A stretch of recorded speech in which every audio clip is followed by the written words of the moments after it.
Okay, Rook. We're back with you. Just a recap of what happened in the last session.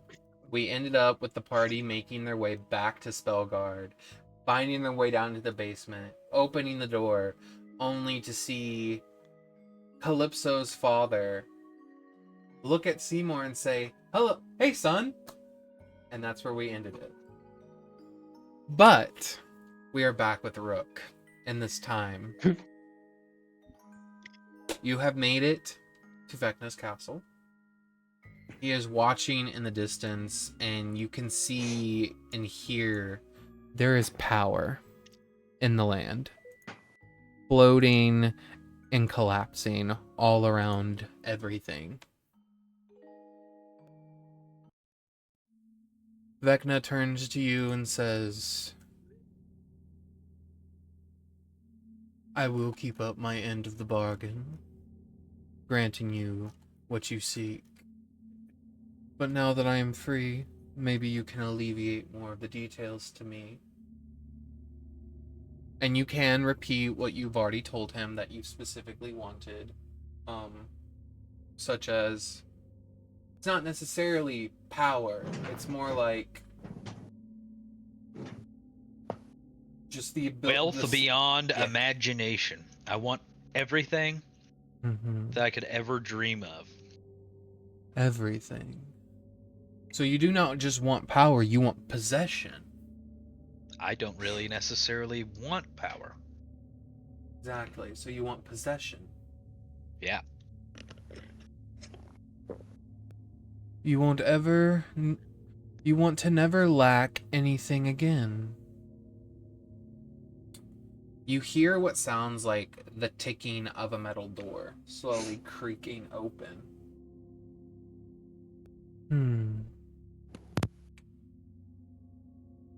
Here. And he sort of places on the ground and throws over to you this bag. I'll pick it up. As you pick it up, it doesn't feel heavy. It definitely, you can tell almost immediately it's probably like a bag of holding or something.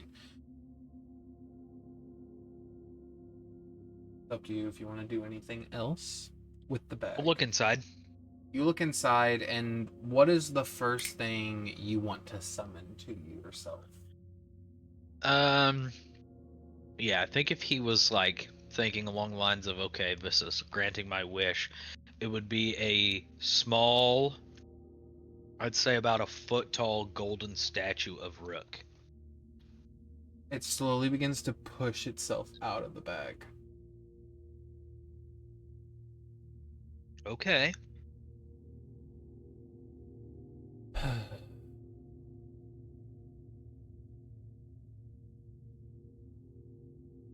I think I would also... Then I would just start thinking about platinum coins. They just begin to rain out of the bag. Ding, ding, ding, ding, ding, ding, ding, ding. You watch Vecna sort of smirk as you continue to do this and say, "Does this suit your needs?"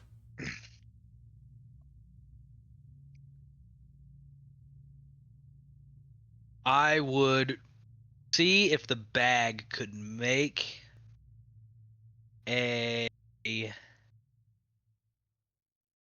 solid gold like construct like Skeever would make. Like a big like solid gold golem. Okay. I want to see how big of a items this thing can make. You watch as the bag begins to shake in your hand. The opening begins to open and close rapidly. You kind of are forced to drop the bag, and you watch as it spreads out to where it's super thin, and it's like a 20-foot radius. And you watch slowly as a hand reaches out, and then another hand, and a solid gold golem about 12 feet tall is pushed out. This will suit my needs. Of course. But understand this. To take something, it must belong somewhere else. You are not creating. You will not earn, you will take. And one day, that something may take from you in return. We all steal from one another in the end.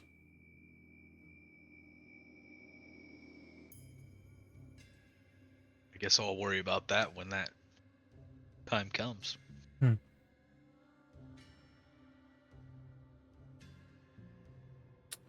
I wish you well, Rook. I feel like our business has concluded. And just to throw it all out there on the table, as much as you probably don't want to see me again, I don't want to see you again either.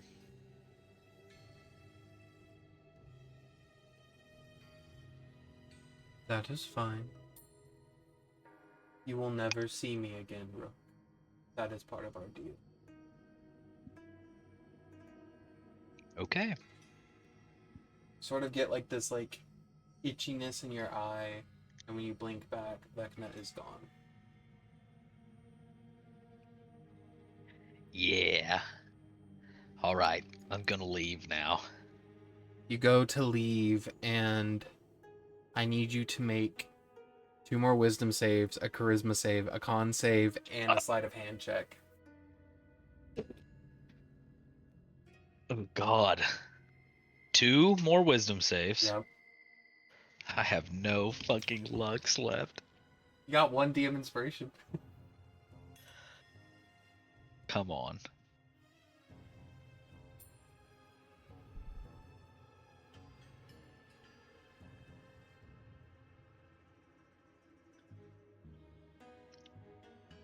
Okay. Okay. Okay. Second wisdom save. No, no, no! Mm-hmm. Mm-hmm. Mm-hmm. Mm-hmm. Okay. Uh-huh. Mm-hmm. At this point, when I feel shit going on, I'm reaching in and taking my library card out of my bag. You don't have your library card. You left it with them. I have a bag that makes everything. Yeah. I will I make my specifically library said card. it didn't make anything. I specifically said it stole. Well, sure. Okay. You're gonna try to steal your library card? Yeah. Okay. I'm willing my library card back to me. Okay. And would you say this would be after the first rule that you failed? Yes. Okay. Well, I mean, technically I've rolled 2 of them, Okay. so... Then after both failures, a library card pushes out. Made of pure gold. I'll try to use it. How do you tear gold?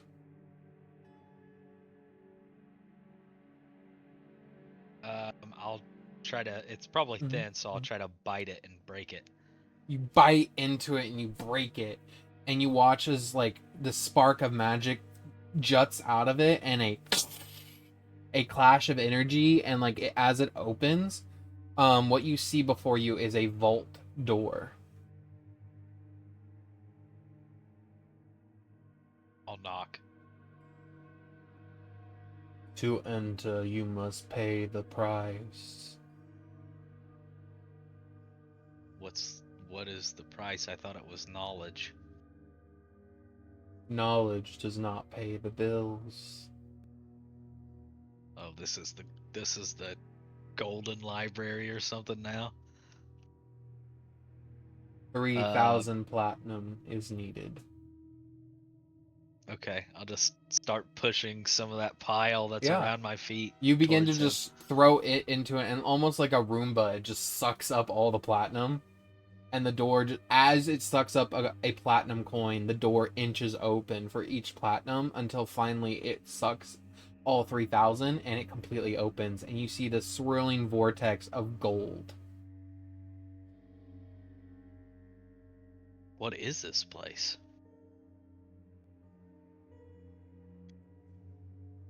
Is this Rook saying it out loud? Yeah. Is there anybody? I mean, somebody talked to me, but I assume I don't see anyone here.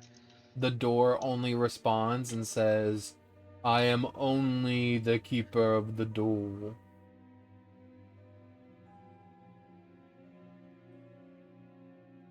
Okay, I mean, Mm-hmm. I'm going to manifest a scroll of. Oh, my golden golem is carrying me around too. Or can I not control him? Your golden golem is carrying you around. Okay. I'm gonna send him into the vortex first and see what happens. He chugs on in. And just kind of disappears. Yep. Okay, I'm heading through. As you begin to head through, I need you to roll that charisma save.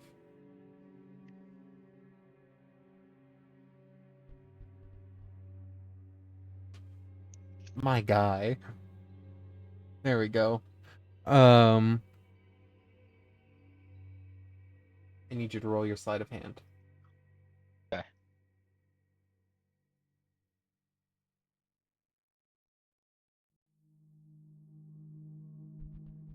Oh my god! Wow, nearly a nat 20. Good job, dude. As you walk in, you see fountains, not of knowledge, but of gold everywhere. Welcome to the bank. As you hold a Okay. banker's card. Is there anyone else here? You do not see anyone.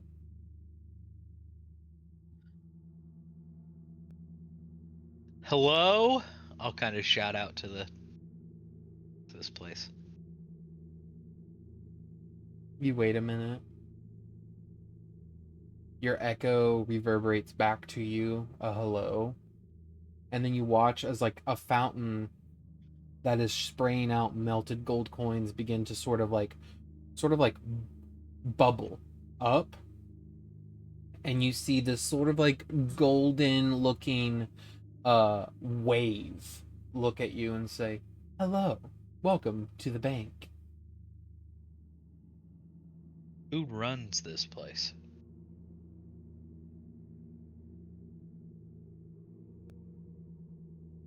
He sort of looks down at the sign and sort of brushes it off. Well, I believe Rook does. You're goddamn right he does. And I'm gonna go find a big comfy chair to sit in. As you go sit in a big comfy chair, I need you to make your con saves.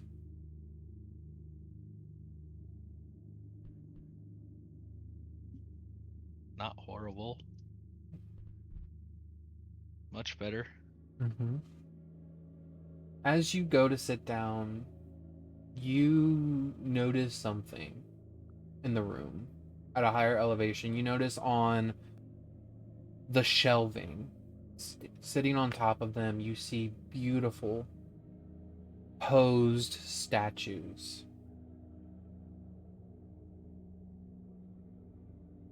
As you sit down, Rook, you don't notice it at first, but then with your second con save, you look down and two of your fingers have gone completely gold.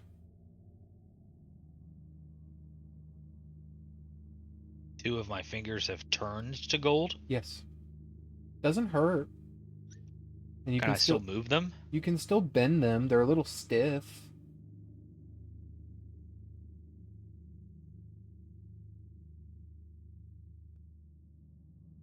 Is it the middle one and the thumb? Nah, it's the It's these two. it's yeah, it's those Okay. it's those two. Just hanging. Oh no, that's not very good actually, because I fucking only have one arm right now. No, you have your second one, remember? Oh yeah, I talked him out of it. Mm-hmm. um, I'm going to be a little freaked out and probably stand up out of my chair. You stand up out of your chair, and as you do, you can see where the chair, as you turn to face it, was forming into you. Like Like it was beginning to forming like, around me. yeah, it was beginning to wrap around you. Or my fingers are still gold. Yep, your fingers are still gold. Does it look like it's spreading? No, it has not moved. Sounds like a villain name. Gold fingers.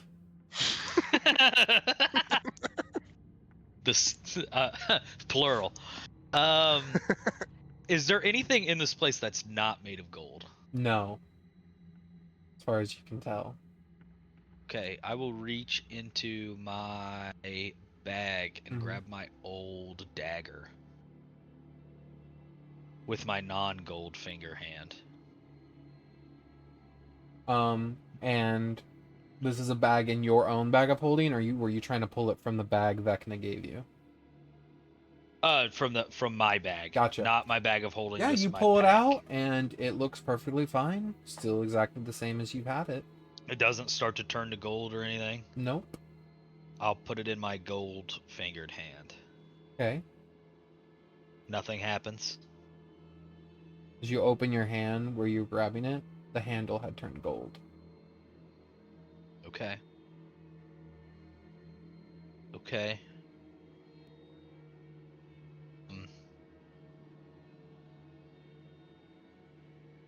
Okay. If I put my hands together, do I start to turn more gold?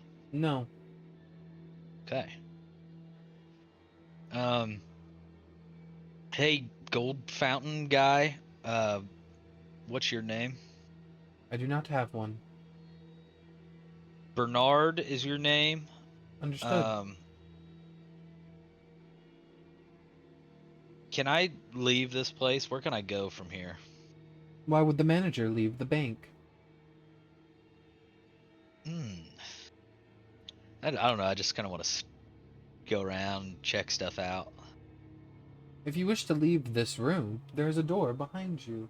And as it points, like a door opens up between two shelves deeper into the bank. But like, what if I need to go like collect Collect what? from more gold from... We collect all gold here that is in use or has been lost or stolen. It is all yours. So I don't personally have to go and collect that gold. Of course not. You own it all. Can I go and collect it? You may. I mean, I am the manager. You are. After all. All right then. Figure out something so that I can go about my business of collecting this gold. The door you came through is still open. Ooh. See, I can't go back there, and I have a feeling that that fella that I can't see anymore is probably here.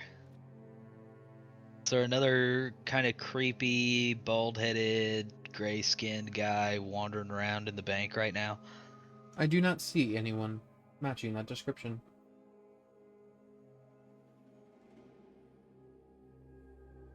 Are you me?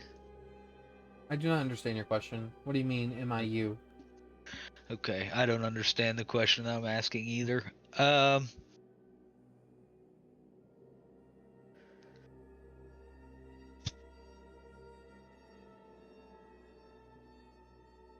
What is it that you actually want, manager?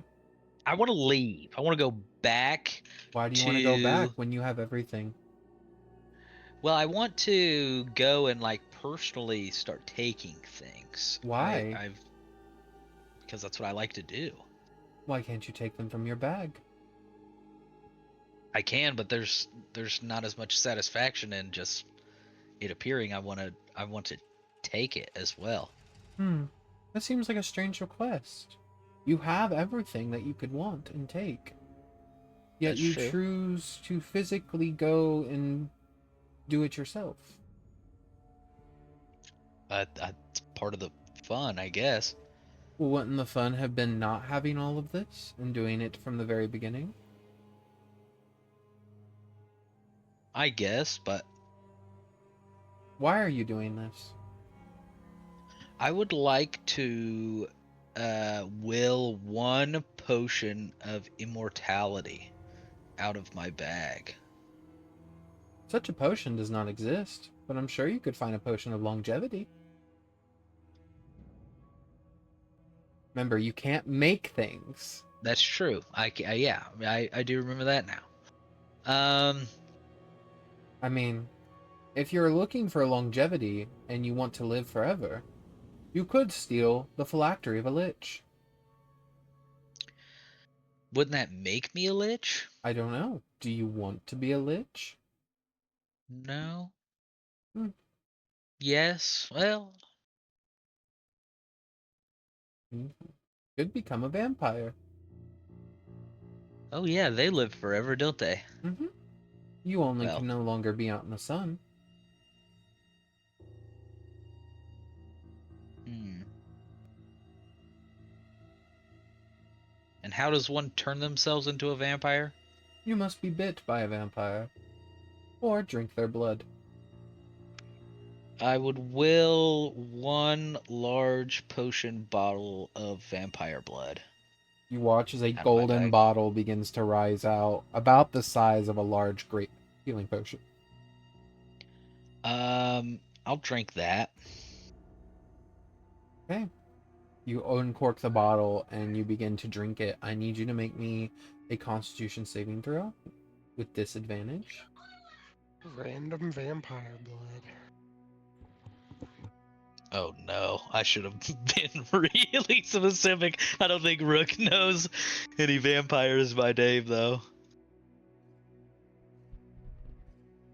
Oh golly! Okay. How about an 8? Um. Oh wait, was that charisma? That was. Yeah, that was charisma. God damn it, you and Cole. Sorry.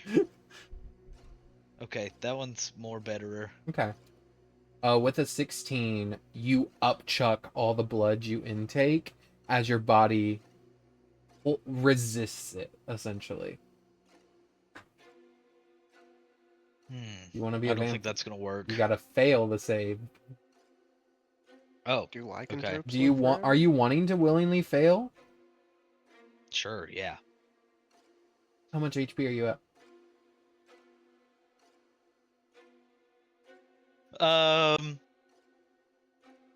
Technically, because I think this happened, I During stabbed combat. myself, Yeah, during combat. died. Yep. Mm-hmm. Mask brings me back with 1 HP, Mm-hmm. Mm-hmm. and then everything happens. Mm-hmm. So, 1. Great. So you willingly save, which means you take full damage. Uh-huh. And per the reading of this potion, if you were to drop to 0 hit points,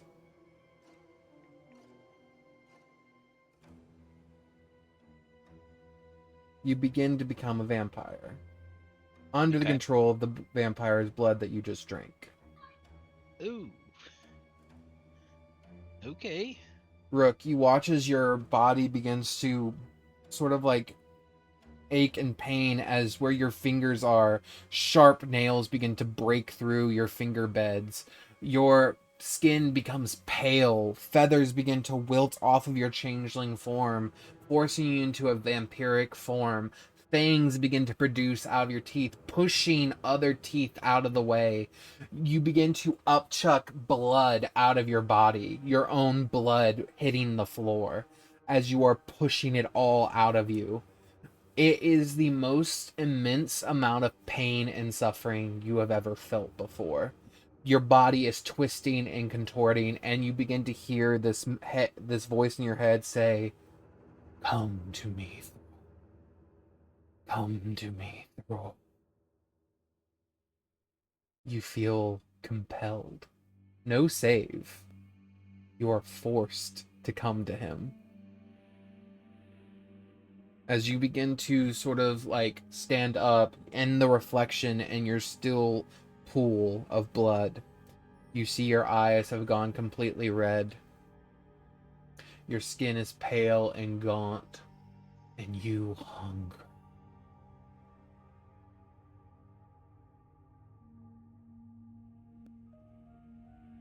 As you sort of look around,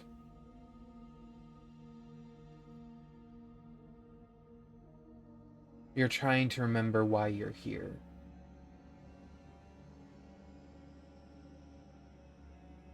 You're trying to remember yourself.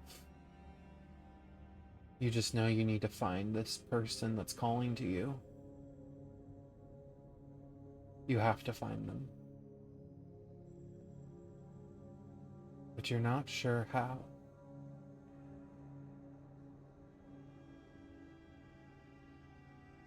What do? Vampire Thrall.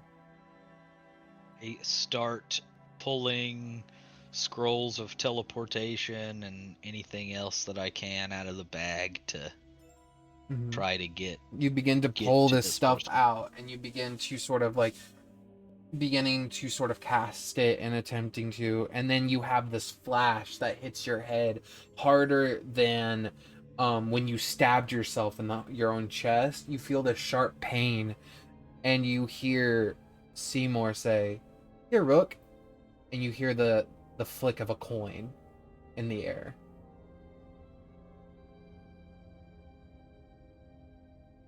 I will attempt to grab at the non-existent coin. I need you to make me Out an of- intelligence save. Habit. Just regular roll. Yep. Oof. These Okay. pink dice are not doing me justice. As you attempt to grab it, you're stopped. And you're like, what? You have no idea what you were trying to do. And then as you're beginning to continue working again, you have another pain in your head again, and you hear this deeper voice that says, "Watch this." And then the sound of an explosion. I'll try to instinctively kind of like cover my face and my body parts. Your ears ring from the explosion.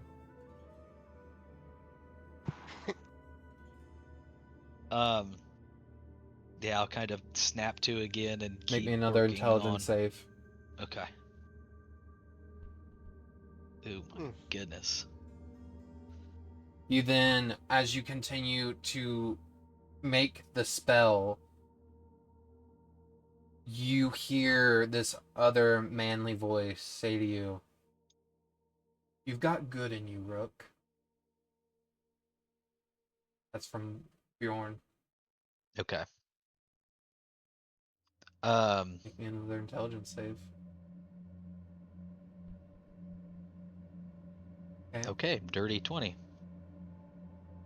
You look at your blood, and as it's dripping down these golden stairs, the only color difference in this entire bank is your red blood.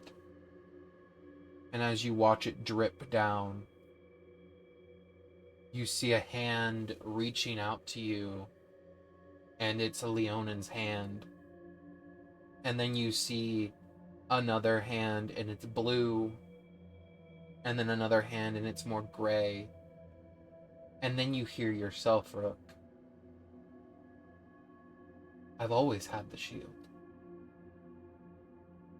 And that just keeps repeating over and over in your mind. See, the thing about being the person chosen for the shield has great powers to those who are attuned to it. But there's a special ability that only the chosen one gets, and it doesn't leave them. You still are protected by the shield, even though you don't wield it, Rook. Divine artifacts are strange and powerful. Your mind is expanding and contracting. The shield is protecting those thoughts from leaving. As you look at yourself, Rook, and it's up to you how you feel about this. You willingly became what you're looking at right now. But in doing so, you've lost yourself again. Because right now, you don't have control. Again. You failed. Again. You got your arm back just to be controlled by another fucking person? And you willingly did that? You see yourself in your own blood look at you, and you watch as bloody hands grab around your throat, and you hear your own voice in your head scream, "Why the fuck are we letting ourselves get taken over like this? What was the point?" I'm reaching into my bag Mm-hmm. in hopes that there is a cure for vampirism. Some kind of potion or something that someone somewhere has made. There is one cure for vampirism. Coming out of your bag is a singular scroll. As you grab the scroll, and you open it, it is a wish. Oh no. I just be doing stuff. Out of the scroll, though, a ring does fall to the ground.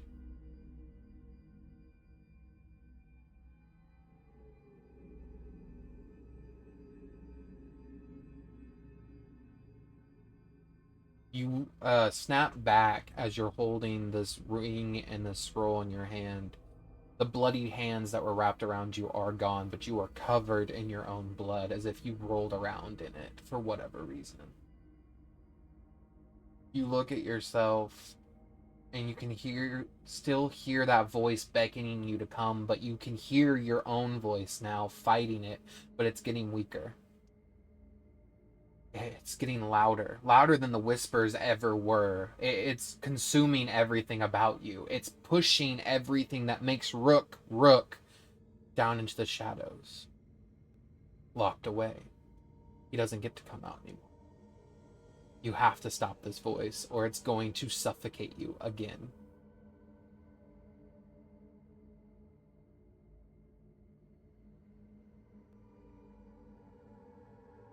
I wish that I was the first, truest, and grandest vampire that was. I control all the thralls.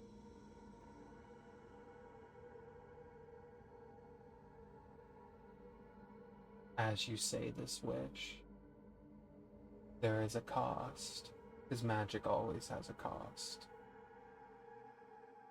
You watch as your blood begins to boil on the ground. You watch as the golden shells and gold collected begin to fall down and melt into a golden pool.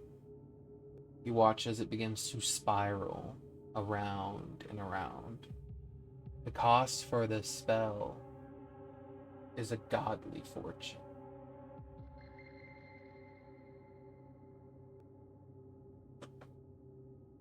As you cast this spell, you flash through the past, the present, the future, every moment that a vampire has existed. And you get to where the very first vampire was created. The room is dark, and your mouth is dry. You see someone handing you a cup, skin gray as they hand it to you. And you hear them say, "Drink. You will be the first." I'll do it. You can't make out the person that handed you that cup. And as you drink it down, fire burns through your veins. Your eyes roll back. You pass out and you wake up to a cut on your arm from where blood was drawn. You don't see anyone in the room. And so, as it has always been, Rook, You were the first vampire. And life just forgot about you until you remembered again. But you are back in Vecna's castle. The bank is gone. But you have power now. You are the eldest vampire in existence.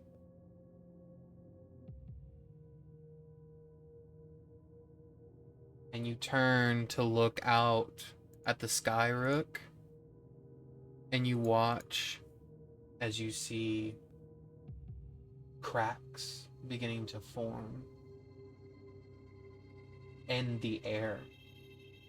And as these cracks get wider, you begin to hear something with your extended hearing.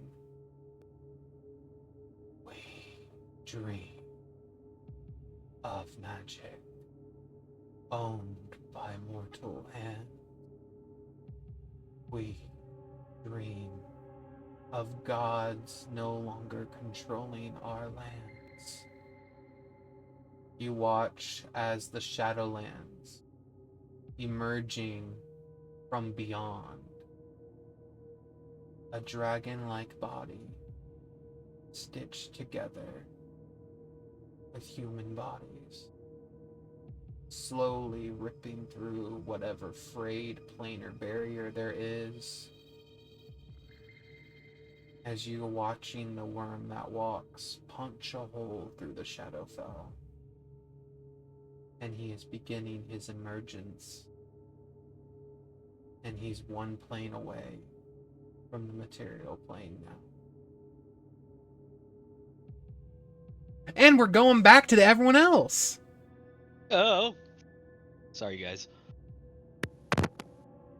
Okay, we're back here. As everyone opens the door to this vault lab that gets opened via the item that Calypso has, the door lowers and you see sitting behind a desk is a man, Calypso, that you recognize. But not only does Calypso recognize, Seymour, you also recognize this person as he looks up and says, "Son?"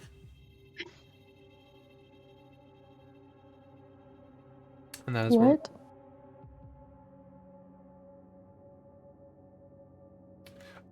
He kind of looks around and he looks at you, Seymour, and says, "Are you going to introduce me to your friends, Seymour?"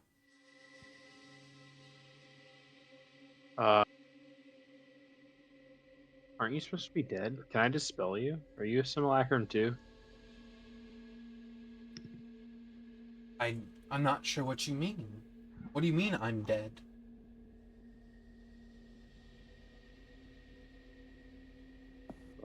Well, I mean, I guess I didn't know that for sure, but it was shit was hitting the fan. I'm just gonna kind of look over at Calypso, seeing that he seems to either be feigning ignorance or does not recognize her. What are you doing in this moment, Calypso? We walked past my corpse, right? Yes.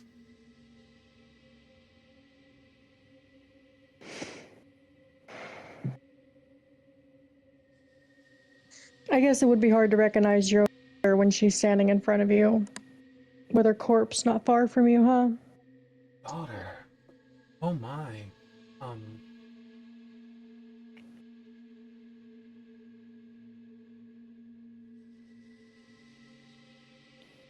Oh my.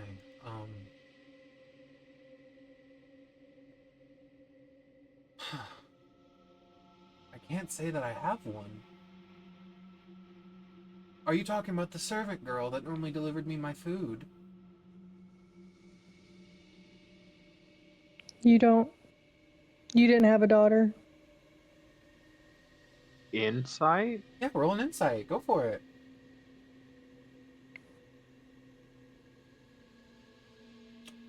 With a 22, I mean, it's not that you're not detecting lies. His facial expressions don't line up with a liar. Like, he's not doing anything. He's not nervous or has anxiety. Make me a perception check. Calypso, he just kind of looks at you and says, I'm sorry, I can't say that I ever did have a daughter, as far as I can remember. You hear a bell ring on his desk, and he says, oh, 1 second. And you watch him, like, this potion rise up from his desk, and he uncorks it, and he drinks it. And as he drinks it, you watch his eyes sort of, like, flutter for a second. He kind of looks down, and then back up and says, oh, hello, son. What was that? What was what? When did you get The here? potion. Who are these people? Is there another potion on the table? Not currently, no. Is he still holding the bottle? Yeah. What was in that bottle? Kind of looks down and goes,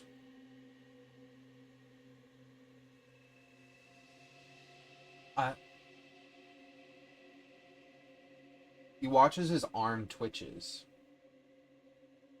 And he crushes the vial in his hand, and glass pierces his skin, and he begins to bleed. What vial? He just sets his hand down. The one you just crushed?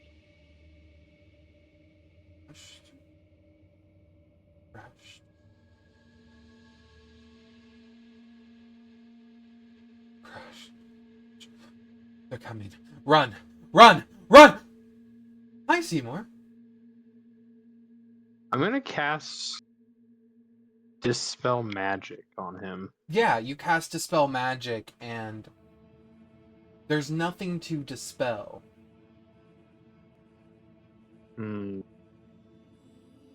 But with your 22 perception, Seymour, you're looking around the room. You're naturally in tune with magic. You're becoming the next god of magic, regardless of what anyone else may think. You're sensing old, stagnant weave magic, like that of a magic item, somewhere in this room. You just can't see it, but you feel it. I will activate True Seeing and just kind of You look around see, the room. just hanging on the wall that was hidden with invisibility is an amulet. What languages can Seymour read? Common, Cyclopean, Elvish, and Undercommon. Okay. Oh, wait. I think you can I read read all of them. everything. Yep, I was hoping you had I read that. everything. Yeah, I forgot. I'm you so sorry. look over at the amulet, and it's written in Thayan, the language of Thay. And it says, Oh. to remember. On the amulet. I will walk over and grab the amulet. As you walk over and see grab if he- the amulet, Yeah. it reveals itself. He doesn't react to you at all. He just kind of stares at everyone in the room and just says, I'm so sorry, but you remind me of someone. She used to deliver me my lunch and dinner. He's looking at Calypso. I will remember back to the journal, Mm-hmm. to the part that I read, Yep. and realize it does speak of Calypso, but it never refers to her as his daughter. Mm-hmm.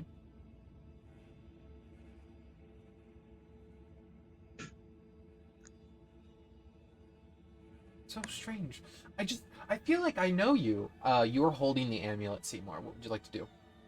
I'm gonna put it on him. Yeah, you just kind of walk over to him and just fucking drop it. Yeah. He and kind put of it looks. on- No, I'll put it on him. Well, I will he turns to screw you it and to just his sort of like body. embraces you like a father to son. He says, "Oh, did you want a hug?" And then as he thinks you're going in for a hug, you just drop the amulet Yeah. onto him. You drop this amulet on him, and this sort of like He purple can have a crystal. hug, too, This but- purple crystal begins to pulse. You watch as his eyes become like cosmos, and you begin to see like steam and smoke rise out of his eyes as he begins to twitch and contort, and he falls to the ground and begins to seize. Okay, I will remove it. I need you to take 5 points of fire damage for touching it. Sure. Do you want to try to keep holding on to it? If so, it's a con save that you need to roll, because it's essentially heated metal now. Yeah, I'll make a con save because I want to identify this thing. Got you.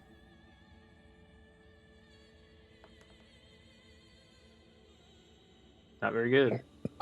With a 14. Yeah. Does that pass or fail? It does fail. Okay. What was it called? I can never remember what it's called. That adds 7 to it. Genius. Flash of Genius. Added 7 to a 14, making it a 21. Yep. That's a pass. Appreciate. As you're about to drop it, Calypso in the corner just says, "Use the fucking oven mitt," and just tosses you like this goddamn mitt.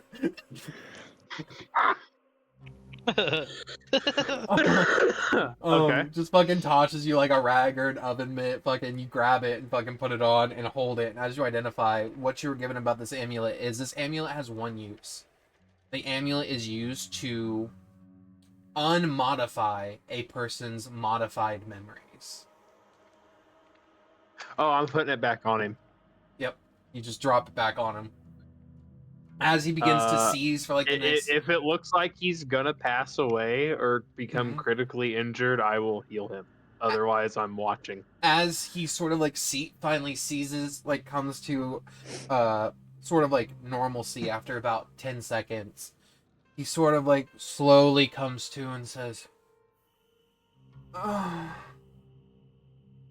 Seymour, under the desk where he fell, you look and you see close to about 1,000 vials under his desk. Of that liquid? Yeah. I'm gonna reach up and grab one. You grab one. Do you identify the liquid inside? It is Absolutely. it is liquidated modify memory that already has predetermined preloaded memories. Jesus Christ. Okay. You see him sort of like stand up and look around, and you see him sort of like throw off these goggles that were on his head. He looks at you, Seymour, and says, "What? Who are..." And as he turns to Calypso, tears begin to well up. And he says, "Calypso? Is that you? I can see you again. I'm so sorry that what they made me do to you when I made you. What I made myself do. Is that the right term? I don't know how to fix..." There's no fixing it. You failed. What's done is done. I did. I couldn't stop myself from myself. Stronger than me. Who? Myself. I don't know how else to say it. I was fighting myself. Think about it real hard. You thinking about it? You thinking about it real hard? Yeah. I'm asking him as he's trying to like struggle to explain this to us. Okay. I was in my lab one day. I had just made... I'm gonna smack him in the back of the head and cast him code thoughts. We're gonna make it real clear real quick. You slap him in the head and just pull out like a handful of thoughts. And just start fucking looking at him real quick. Okay, let's Let's fucking read the receipts real quick. In the first thought that you pulled from him, you see a memory of Calypso, much younger, sitting at a dining room table, and they're laughing, and he's making her pancakes and talking about their day, and saying how many more procedures she has for that day, but he promises her if she does really well, he'll get her her favorite treat. And then another memory passes through, and it's Calypso and him when they're older, and he looks to Calypso and says, We've done it. We've finally done it." As Calypso is walking around, and you can feel the grief from this memory. "I brought you back. And then you see another memory of when he's about to open Calypso's door, and you watch as the wall and doorway to Calypso's room begins to fracture, and as he presses into it, it's like he's hitting like rusted metal that collapses in his hands, and it just opens to like this sort of like swirling purple and blue vortex that he just falls into, and as he flips through it, he plops out in the same place, but he sees himself. And he sees this other version of him look at him and say, well, that's a new one. And before he has time to move, his self has like put him under a spell. And that's where that memory ends. What the hell is going on? Yeah, this is displayed like hologram style for everybody to see anytime I do this. Calypso, you notice as he is trying to put himself together from the slap, he finds this old sort of like necklace. And you haven't seen that necklace, Calypso, since your father vanished from your plane.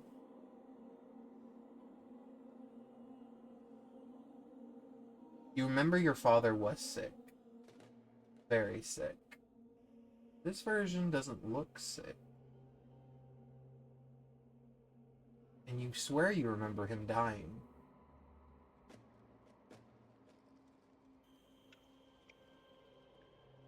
Where did you get that necklace? I've had it. I swear I've had it for as long as I can remember. I don't know what exactly is going on or where I am. This doesn't feel right, if that makes sense.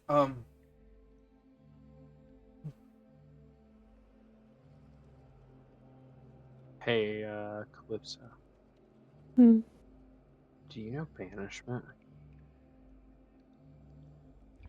I think I might actually. Banish this guy and see what happens. Hold on, I gotta check which one of my things has banishment. I do. Okay. I was gonna say, if you also do have the spell, you can cast it since you're now connected to the goop. I have will have that conversation right in front of this guy too. He just kind of looks and says, wait, what? I don't think you belong here. We'll find out real quick. It's fine. You'll come back as long as she drops concentration. Okay, I cast banishment. what does Calypso's banishment look like? Um, I use it through my shield. So I just take my shield into my hand and I tap the front of it, and an aura will expand out until it reaches him. As it reaches him, he sort of presses his hand into it, and you watch his chains wrap around him. And as soon as they tighten, poof. How long would you like to hold the banishment for? The full duration? I will ask, how long do I need to hold it, or should I just drop it now? I mean, I don't care if he comes back necessarily. That's how we know for sure he doesn't belong here. So he's not the same guy. He's definitely not the same guy that. So you think those potions he was taking was giving him the memories of the guy who brought him here? Maybe, or they're preloaded. I mean, I'm gonna cast encode thoughts on the one that I'm holding and see if I can do the same thing. You cast I don't know if encode that works. thoughts. Yeah, I mean, you cast encode thoughts, and the memories that begin to play are of a different version of him, holding you Seymour, crafting you Seymour. And then the final memory is an explosion in a tower and going to sleep.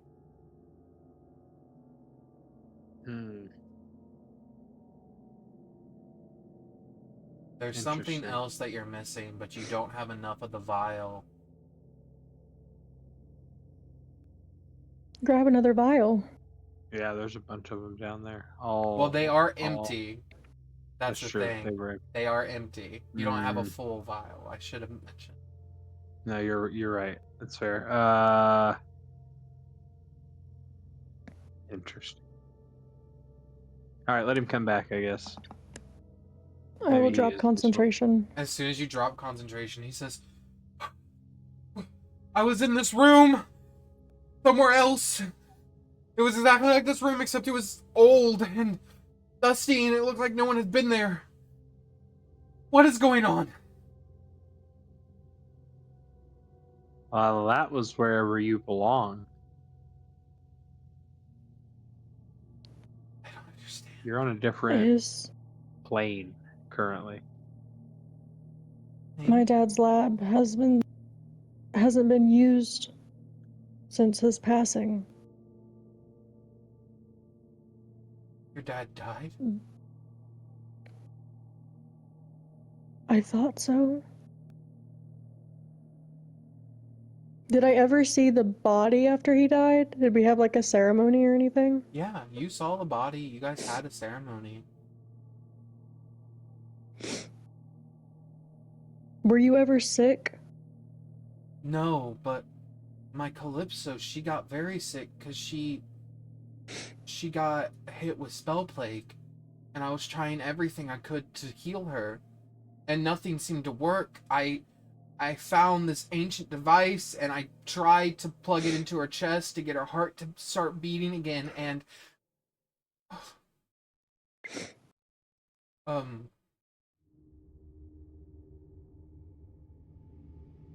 I don't remember much after that. You hear Caden say, I can answer that. Whom? Okay, just call her Echo. Yep. Oh, I apologize. You're fine. I remember now.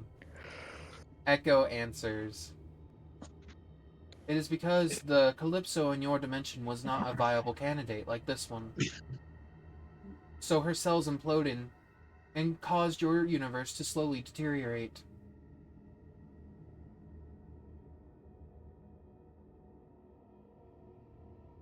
So this one isn't my father either. No, reading dictates this is a third. Or mine. This is a third version from a third person from a different plane. His plane is slowly falling out of existence, though. If he were to go back there, he would soon turn into nothing. I mean, So I got it to work in another universe? You get to live?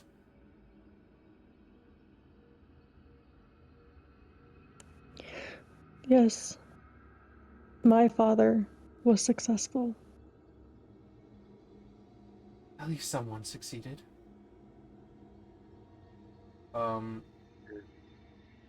Seymour, as you're sitting there, you hear the bell ding again on the desk, and a potion rise up.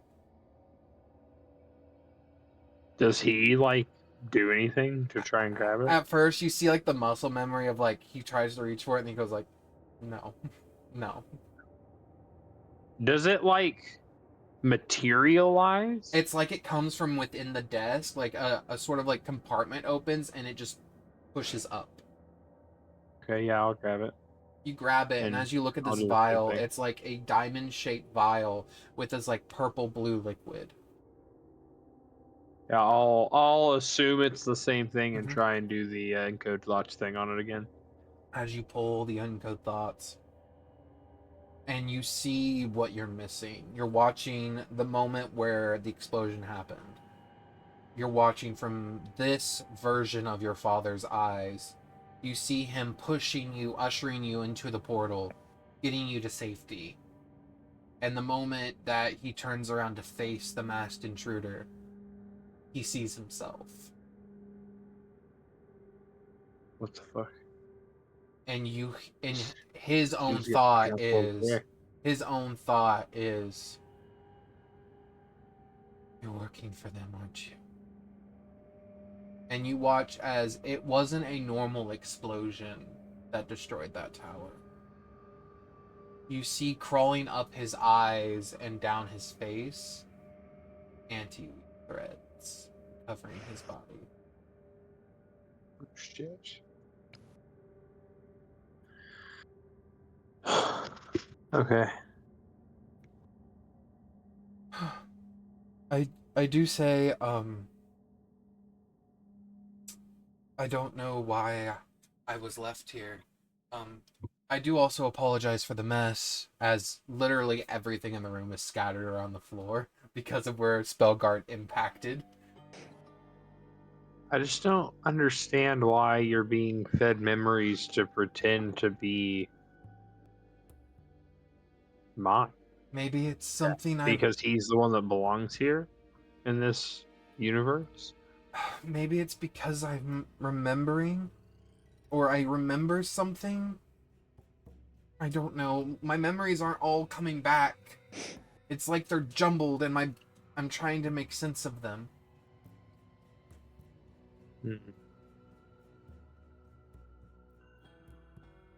He looks to you and says, I do apologize for whatever the version of me did to you in this realm. There is no sorry I can say. And I don't deserve to be accepted, because it was still me. It's, I think it's been a lot, and I don't know what happened to her after the door shut and the earthquake overtook this place. I don't even know where this place is, other than that it resembles my office from Spellguard. Is this still Spellguard? How was there an earthquake on a floating city? Well, that was kind of our fault. You just It kind of... got planes. Really, this Spellguard isn't even really where it's supposed to be because it was in the middle of a plane shift and then like we accidentally dropped. It's a long story. Okay.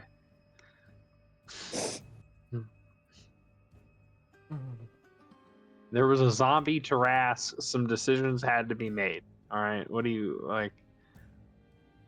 He just kind of turns to Calypso and be like, what?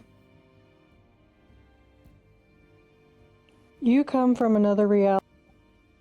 I come from another reality. We're both in the wrong reality. And so am I at this point, I believe. This is just the spell guard from where I'm from. Is he wearing the ring before? You're asking if he's wearing that ring? Yeah. Yes, but it's on the wrong hand.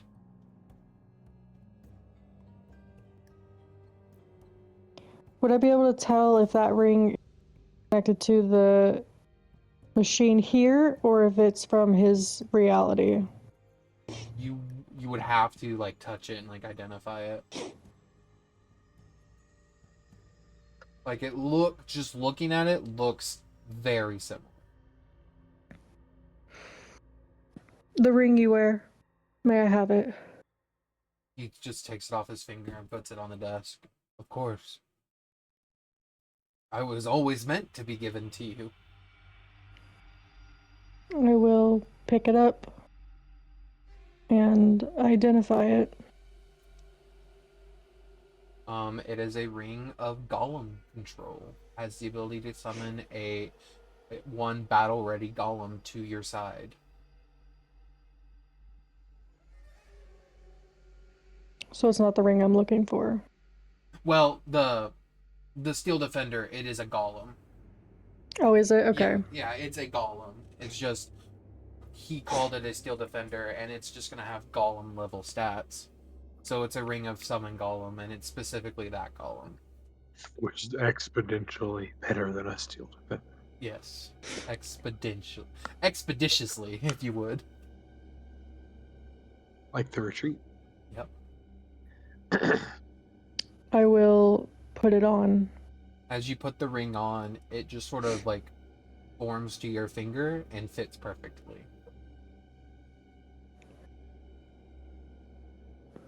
Is that something I add to my inventory? You can just add a Ring of Golem command, just like a custom item. There's not an actual item I built for it. And I will go ahead quickly and add to your extras that defender real quick. That is, if you would like to try to summon it. Would you call it Ring of... what was it? It can be Ring of Summon Golem, or you can do, if you want, you can do Ring of Warbound Porter if you want, just so you know it's yours. Or Ring of Porter, because either one works.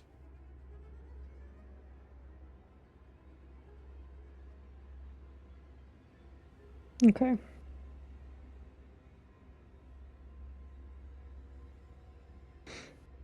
Alright, it is in my inventory.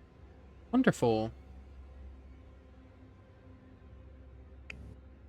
Well, somewhere. I gotta refresh. You're fine. Yeah. He kind of looks at everybody else in the group and just says, I mean, you guys seem to know a lot about me. It's weird because I know the memories with you, and points to Seymour, aren't my memories necessarily, but I feel like I know you, even though they were false memories. So Seymour and Calypso, who are your friends? That's Gideon, and I'll point at the hippo, and I'll point at Ragnar, and I'll be like, "That's the new guy."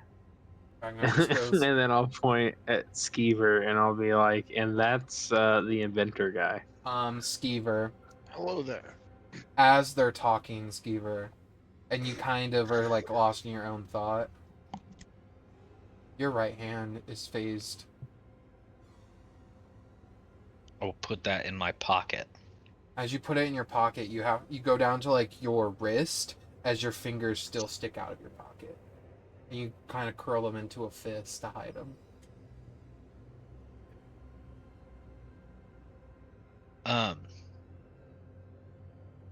And I'll wave with my other hand. Well, it's very nice to meet you, Skeever. Wait, Skeever?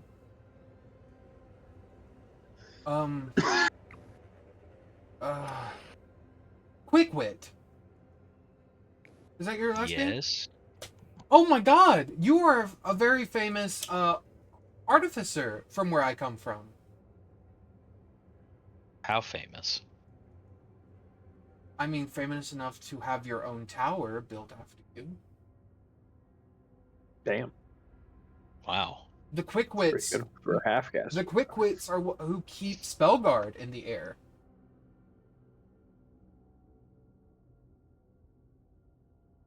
I see. You guys were making other magic tech devices similar to that of Spellguard and implementing them into other cities to make tiered cities.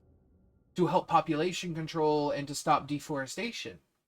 Because of the war with druids and everything, we needed a way to compromise with them. It's very nice to meet you.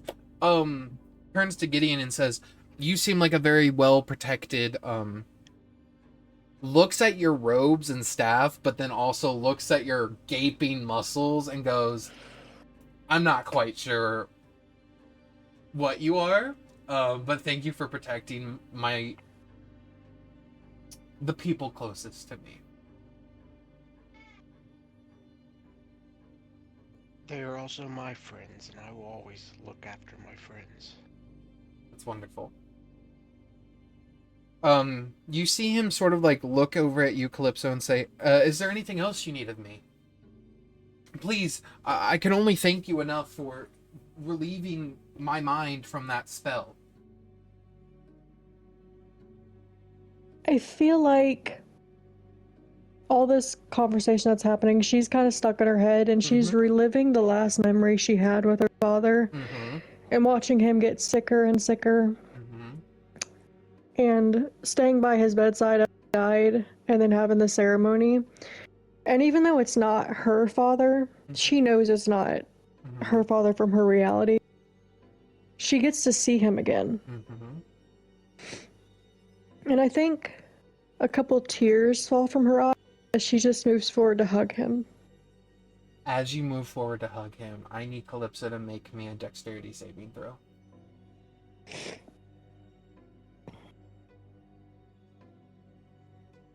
"12."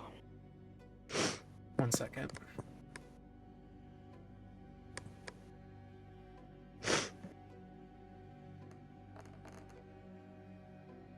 It's a 17. It's a 17, he says. Look at that. Brother and sister helping each other out.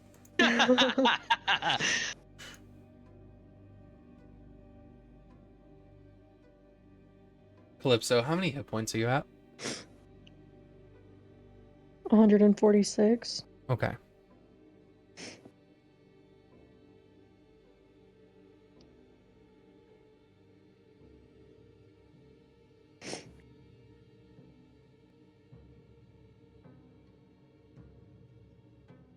There we go. Okay.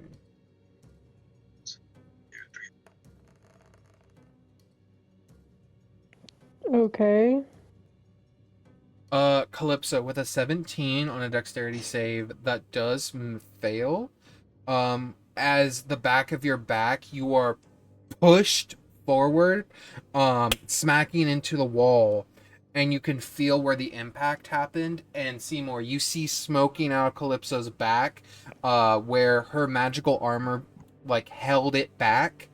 You smell transmutation magic as you see a mage in a dark robe at the end of the hallway sort of pulling back this sickly green energy that he just blasted at her, and he's turning and running as a disintegrate spell was just sent flying.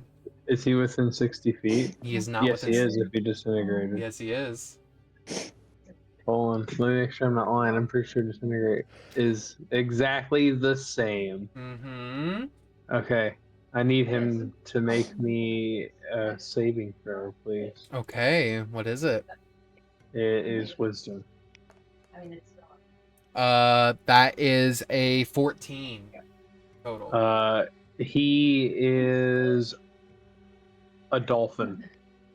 Okay. He becomes a dolphin, and the dolphin just sort of sputters around on the end of the floor, and you watch it just sort of roll off the side of Spellguard. We're on the ground now, right? You are all on the ground. It's just there was gaps in the floor because from where like Spellguard was ripped open. I'm gonna run over to the edge and look down. You run over to the edge and look down, and you see let me just roll a d20 real quick to see if the fall was more than 15 feet. Okay, so it was a 7-foot fall. You watch the dolphin still like jumping up and down, trying to get out.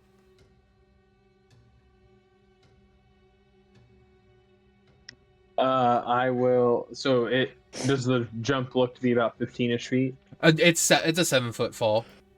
Sorry. I'm gonna just climb down the wall head first, super creepy style. Yeah. And I'm gonna try and drag the dolphin back up the wall. Yeah. You begin to do. Actually, I'm just gonna grab the dolphin and misty step for free to the top of the wall. Yeah. I have 8 strength. Yeah. You do that. You misty step. Like you get to the dolphin. You tie a rope to it. Misty step back up, and Gideon and you pull the dolphin up. I guess I needed a mission door technically. I so mean, I can bring the dolphin. I was gonna let you use a rope to No, like. I like that. Yeah, we can have Gideon haul it back up. Yeah, you and Gideon haul it back up, and as you guys do, No problem.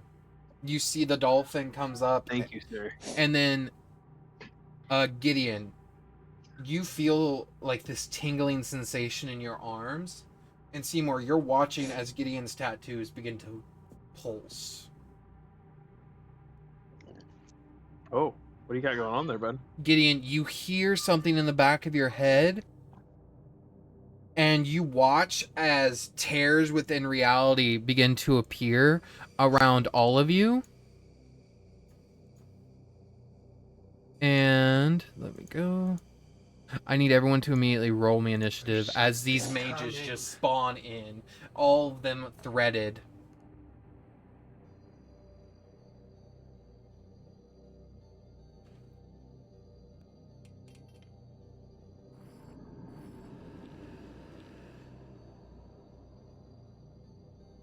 Go. That's not good. I rolled a 6.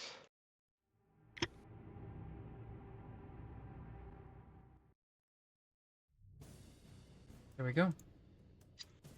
Okay, so what did Calypso get? 16. Beautiful. There we go. Gideon got a 6. Is that right? Mhm. Okay. Yep. Ragnar got an 11. Seymour 23. Skeever. What'd you get? You. Real quick. Hold on 1 second. You're Sorry, fine. guys. You're fine. What do I need to roll? Initiative. Initiative. He's like, oh, wait a minute. Nice. Okay, 23 again. Wait, Cool. wait. I'm waiting. What? I was doing the meme. Oh, okay. Hey, Skeever, you're up first. Anyone within 30 feet of me gets a +1 to their AC. Okay, yeah. Oh. Anyone within... Okay, Say 30 feet. Mm-hmm. 30 feet, baby boy. Okay, let me scroll down real quick. Gotta find something. There he is. He'll be over here.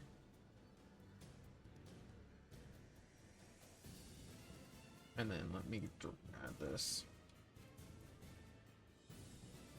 And no one can teleport into the aura.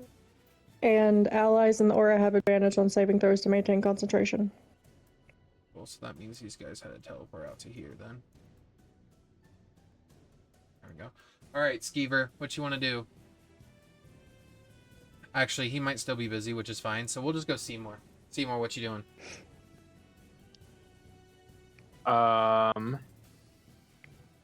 Wow. What the fuck is going on here, boys? You said they all are like anti-weavy? They're threaded, yes. Instead of tatted up, they're threaded up. Right? We will do a quick measure. Okay.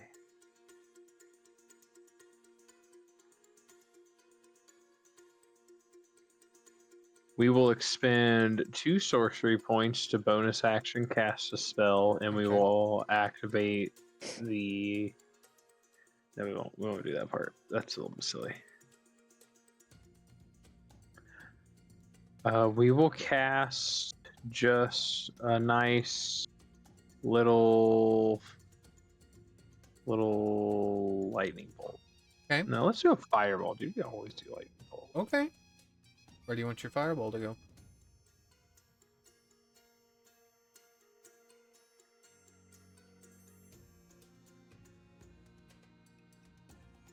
That can't be right. It's because of the scaling, so here, it's half here. Yeah, fix that for me. Yes, I will. So technically, appreciate that. so 30 feet is right here. It's half because every foot you move is doubled. So 20 would be... Wait, you're doing a fireball, right? So it's 20 feet? Yep. All right. Yep, sorry. So that would be a 10-foot sphere. So it would be an actual 20-foot sphere. And I'm sorry, instead of bonus action casting it, we will spend the 2 sorcery points to give all of them disadvantage on the save. Got you. So that's a straight roll for all my peoples. Hey, that's better. Give me just a second.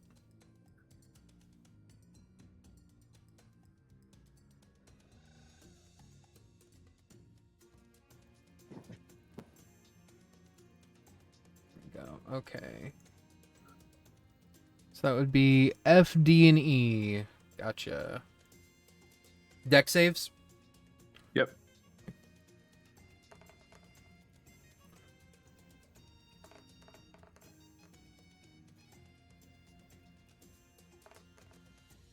Okay, all 3 fail. All right, we'll do.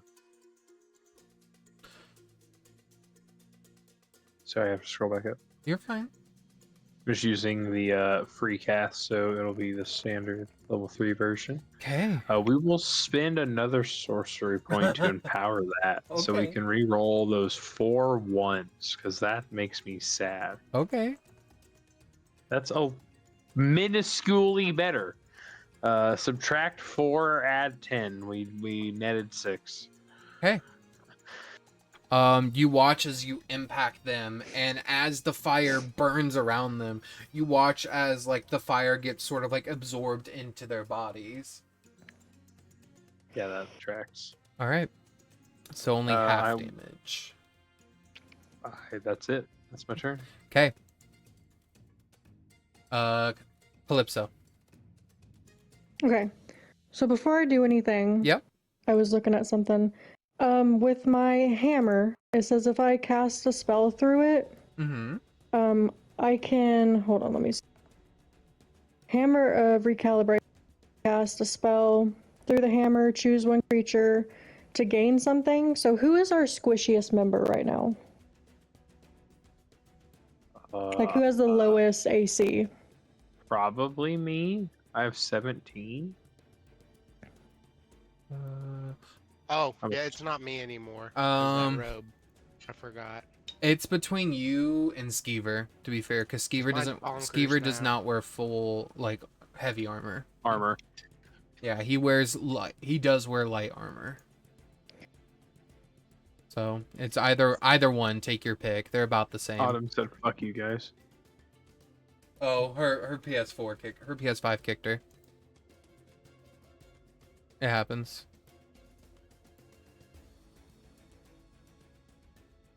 That gives me more time to do this. Sorry, my PlayStation just cut off. So I'm gonna go ahead and give him a +2 to his AC. Okay. To Seymour? Was it Q to Skeever? DM'd it to me accidentally, but he said he has to dip.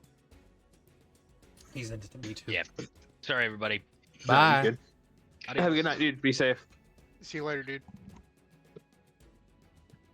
I gotcha. Traitor! Call him out on it, Right. boys. Call him out on it, boys. Call him out on it, boys. I love how his camera froze like that.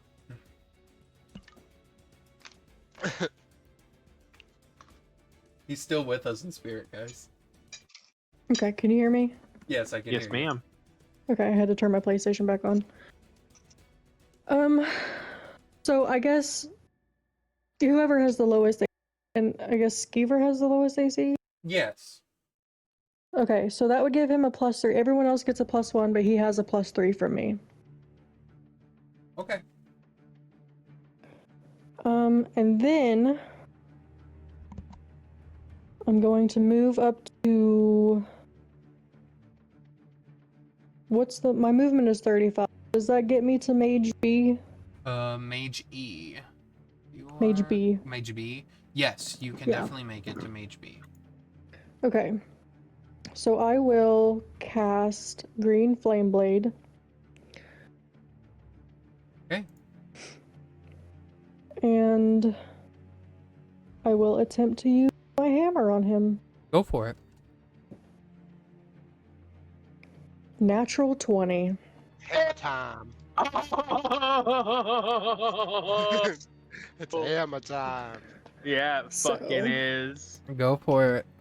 Knock him out. That's 22 plus, and my dice is D8. Mm-hmm. 6. Mm-hmm. And And your then my spell. and then your green flame blade. Um, If if you write That is 7 to him. Mm-hmm. And then is there a target? Let What's me the range? see. 5 feet of him? Yes, Mage C would just be within range, we'll say. Okay, so then it'll take, what did I say, 7? Mm-hmm. So it'll take 14 points of fire damage. That's beautiful. And is Mage B still standing? Yes. So I will take my second attack. It's fine. And Green Flame Blade works the first time. Does it work for the second hit or just the first hit? No, I mean, if you want to use it again, I don't mind. Melee cantrips, Oh, I is it a don't... one? Melee cantrips, Okay. I don't care if you do them multiple times for multiple attacks. It doesn't really bother me. I do think rules is written, if you wanted to follow it, you technically can only do them once per turn. Because there's... I mean, it's whatever. I truly do not care. If you want to do it again, go for it. Trust me. no, that's okay. I'm totally down for letting you guys do that, because these guys may or may not be scary. Oh, okay. Then I guess I will use it again. Go for it. Okay. So second hit. Yeah. That is 19 to hit. I'm going to shield, so you miss. Okay. I'm gonna What are you gonna do? attempt to stop that shield. Okay, you counterspelling me? No. I'm gonna do the one that I can do specifically that I'm looking for the name of currently. Okay, you let me know if I have to roll anything. You do.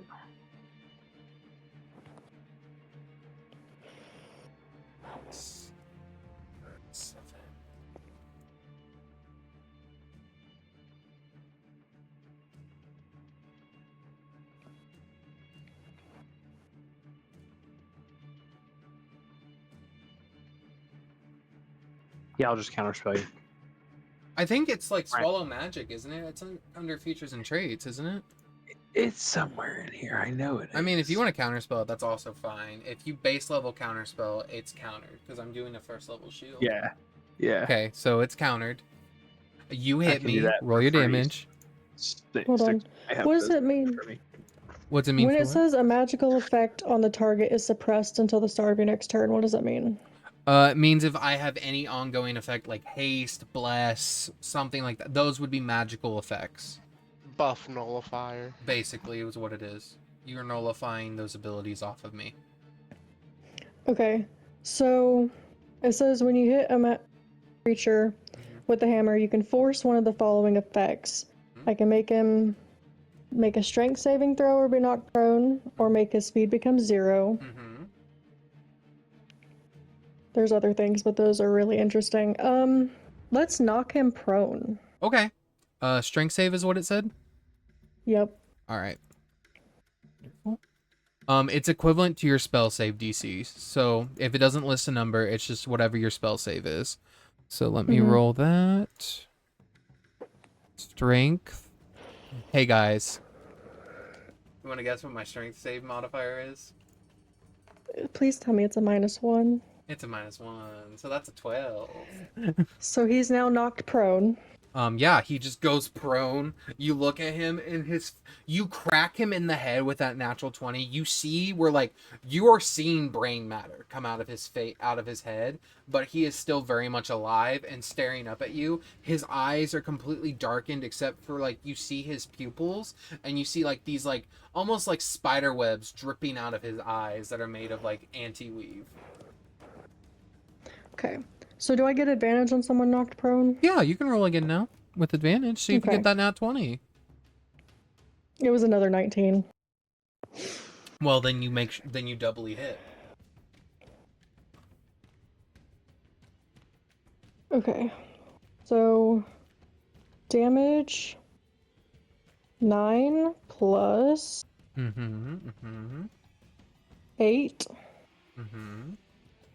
And then the spell is 6, and then the guy, Mage C, takes 13 points of fire damage. 13 points. Okay. Gotcha. Let me add that damage. So Mage B takes that. B, C takes this. Okay. Anything else? And because I hit him again, reduce his speed to 0. Okay. Which means I can't stand up. You broke my legs. Yep. And that'll be it for me. Okay. I will play a Skeever since he had to leave. Skeever is going to immediately spawn his cannon. I wish there was like a cannon. I think there is actually. Give me just a real quick. I didn't add that. That was the only thing I didn't fucking add to Skeever that I should have added. And of course, D&D Beyond wants to take forever. Quick question. Yes. Is it an action or a bonus action to summon the porter? To summon the porter, because of how strong he is, I will have to make it an action, just because of how strong he Okay. is. I just wanted to check. No problemo. Costs 2 actions because you asked. Nah, it costs Seymour's action because you asked. Oh.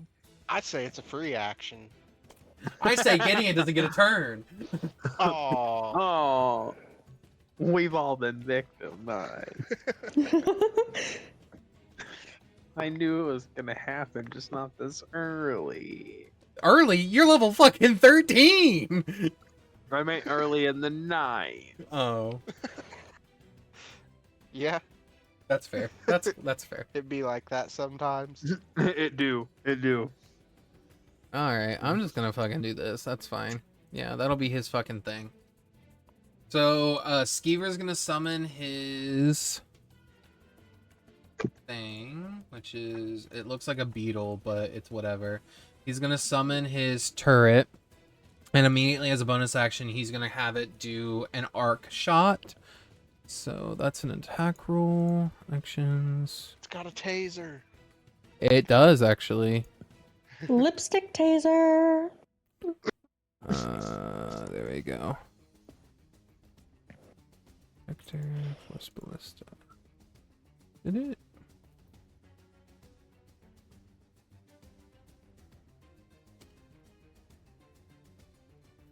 There we go. Oh my goodness, I'm trying to find where all this shit is. It's been so long.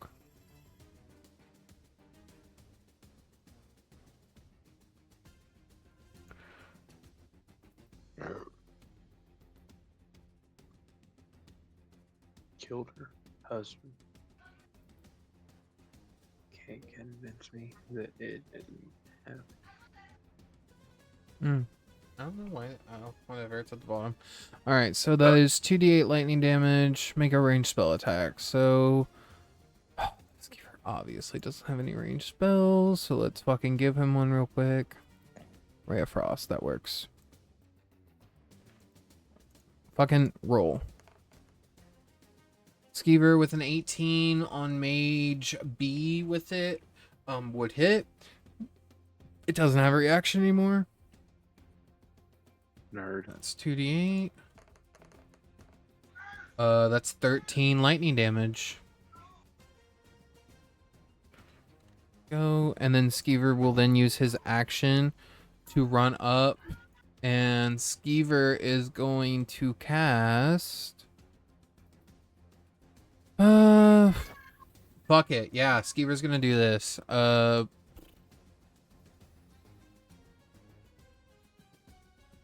Where's the fucking line right there? A wall of fire appears. Right there. My boy. There we go. And then that's 4d8 fire damage. Okay, so 15. Wonderful. That guy doesn't get hit, but these three need to make their saves. And it's just deck saves.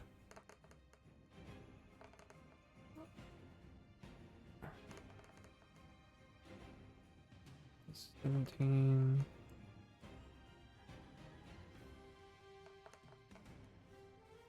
Okay. So the only one that saves is the one that rolled a 19, which we'll say that's E. The rest of them take the full damage, which was right there. 15 damage. So he takes 15. He takes. There we go. Okay. Up next, we'll just for right now we'll skip Ragnar and we'll just go Gideon. We'll say Ragnar and Gideon swap places just for the time being. Gideon, what do you want to do?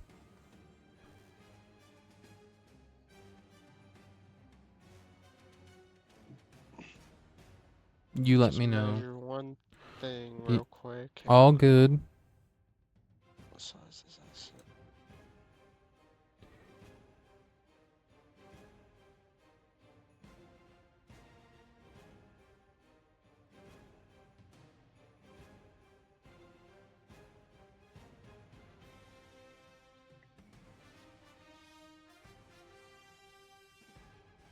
So if it's 10 feet, it should be 5 feet on here. Yes. Just need to see.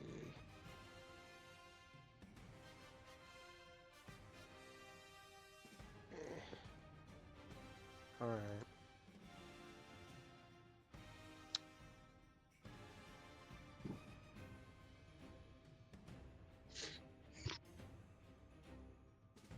I guess I cast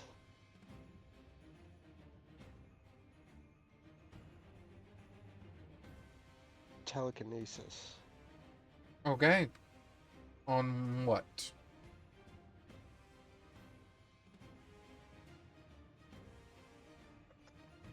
Mage C.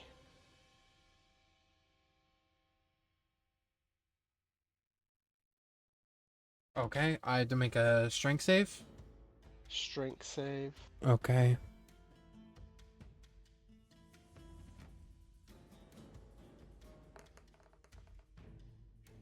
So that's a 17. Let me roll again, because I have advantage on magic. Gotcha. So, nope. I believe I fail. Let's see, what is my save on this? I It's believe not- you're above 20.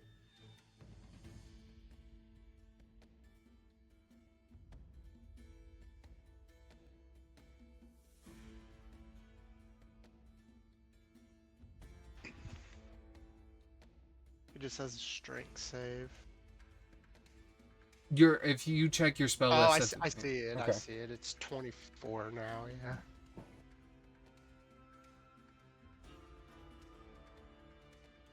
Okay, it says I can move him 30 feet in any direction. Yep. Can I move him over the ledge? I mean, yeah. Yeah. Yeah. Climb that 7 feet back out of that pit. I forgot it is a 7-foot pit. I mean, do you want to raise him up instead? The ceiling goes up to 40 feet. Yeah. Okay. So instead of raise moving him up. him, I'm just- sorry. You're fine. We'll just raise him up.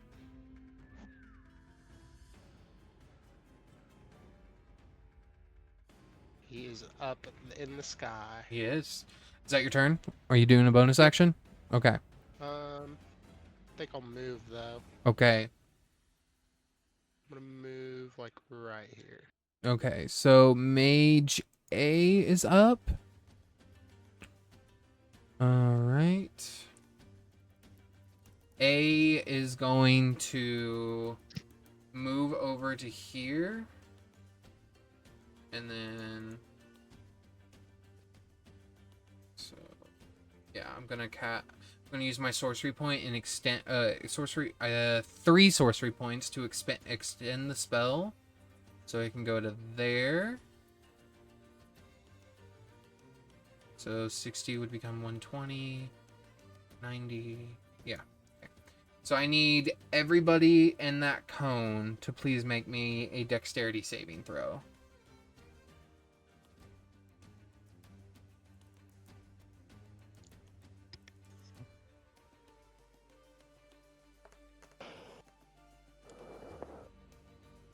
Ooh. I will use Seymour's rarely seen lucky feat. Go for it. We do have advantage on this I'll take that. That's better than a barbarian. natural one. I think How far away is he? Which me? person? Seymour? The one that's casting the spell. Oh, let me get here. He is over 120 feet from you because he had to extend the spell. So he's more than counter Okay. spell range. so it's about 124 feet that he is from you. There we go. Okay, and then wonderful. I mean the dolphin's gonna make it too. What the fuck is a dolphin Not stat? the dolphin. I mean it's an AoE, motherfucker. It's the guy that fucking disintegrated Calypso, dude. He attempted to. There's heavy implications around the fact that that guy's still polymorphed, and I haven't made any con saves to maintain concentration. By the way, I don't know just why that is guy's now. still a dolphin, but He just is. I don't think you've taken damage, have you? Did I I hear was you? gonna say you haven't taken damage. oh no, I haven't gotten hit. Since Yeah, I this did that. is your The first fire time. damage was before. I forgot. I'm Yeah, silly. you're fine. I thought I just accidentally turned this guy into a dolphin forever. Is he suffocating? No, he's a dolphin. We're just gonna leave it at that. We're just gonna leave it at that. That's fine, dude. I didn't say anything. Good. Okay. Did anyone get below a spell save of 16? So anyone under a 16 on their rolls? I believe I hit 16, 16. Yep. Skeever with a 13. High five, Dolphin with a muscle 9. man. Dolphin with a 9. Okay. And then technically, Dolphin with a 9. Big Daddy with a 14. Listen to me. Yeah. Who failed? Dolphin with a 9 is a diabolical. Your and sentence. Seymour's dad. Well, some version of our father. Roll. Oh, Okay, so Wow, that nice. is 40 points of cold damage. So anyone that's saved obviously takes half. So, as a reaction, Mm-hmm. I'm gonna Keystone will reduce the damage. Mm-hmm. I would like to absorb elements. Okay, so you reduce even further. If I can figure out which dice to roll. Okay. So whoever failed and wants to use this, I'm not sure who. Which, not to brag, but my ward took that. So 8 plus 13. I think kind of leave it up to you. Skeever and the guy that looks like your dad failed. So let me know who. Skeever's part of my party, so Okay. I guess Skeever. So 8 plus 13. Yeah, that helped out a bit. All right. So your dad died. Just kidding. He's bleeding though. He's at half health. But he's not really my dad. I'm just gonna keep saying it. All right. He wears his face, but he did not raise me. That's fine. I didn't come from those balls. Mage You're not my B, dad. basically. Mage B is gonna look at you, Calypso, and I'm gonna need Calypso to please make me a a dexterity saving throw, please. Cool. 5. Okay. I think there's anything I can do to help you. But I'm those... out of reactions, unfortunately. Would a Yeah, me too. I just absorbed. would a plus 7 help that? No, that's a reaction. Never mind. Shit. The Let me problem with fighting bunches They're of gonna make me casters. pull out my gun, aren't they? Let me Watch out. Let me see if Skeever has anything. Fuck it. Yes, since Skeever spawned his turret by you, go ahead and add 13 plus 1 second. I gotta roll the dice for it. 14, It's a D12. so 13 plus 7, 20, yeah, 20 temporary hit points. Because of the Eldritch Cannon. But you still do that's fail, right. so Luck. so that is another 72 points of force damage. Are you at 0? Okay. I have resistance to force damage. Okay. Then you take half. You take half of 72. You take half of Wait, 72. that was force damage? Uh-huh. Oh. I think my belt gives me resistance to that as well. It does, but you didn't have to make the roll. So you only take 36 points of damage, Calypso. Oh, this was Okay. a different effect. I see. Okay. I thought this was still off that cone. That is all I can do because you reduced his speed to 0, so he can't even stand up. Ragnar is gonna look around and be like, how bad is everyone looking? I'm okay.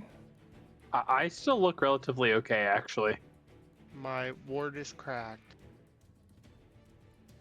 Right. Ragnar looks down at his hands, realizing healing's the only thing he's good at, and goes, fuck. Alright.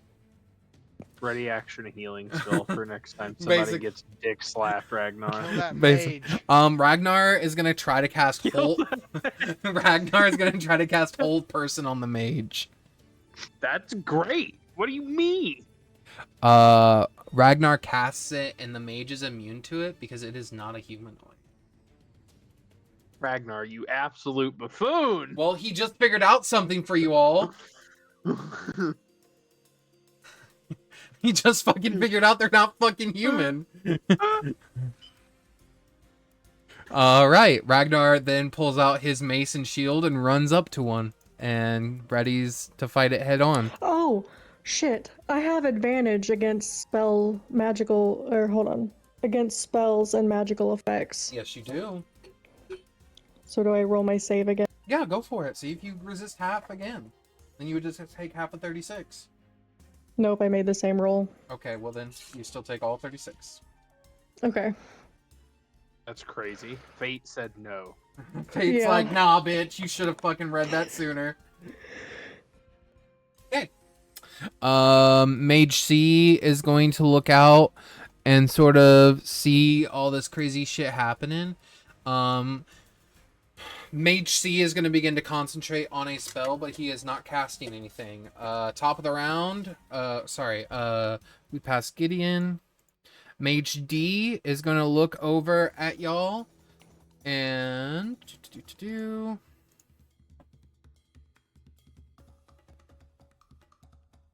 I need everyone in that red circle to please make me a dexterity saving throw. So that's Ragnar, Skeever, Seymour, Gideon, Calypso.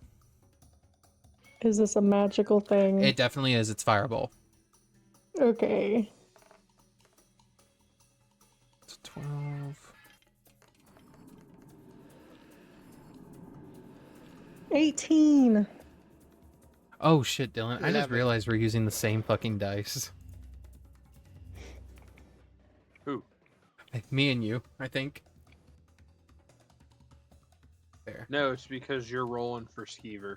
Oh, that's So right. you're I'm seeing rolling your- Ragnar and It Skeever. Yeah, it shows your dice, no matter who you're rolling Yep, for. yep, yep, even yep, yep, when yep. you're the DM. Yeah, I got you. Okay, who got above a 16? Not me, Me. this time. Great. Nah. Calypso is the only one that takes half damage. Right. Unless anyone else has a way to reduce fire damage. Let me see. 8d6, so that is 20 points of fire damage. I'm crispy.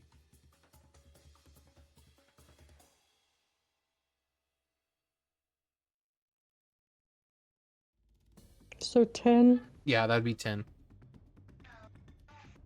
Okay, that's it for that mage. Mage D is gonna back away also. Mage E is gonna move forward.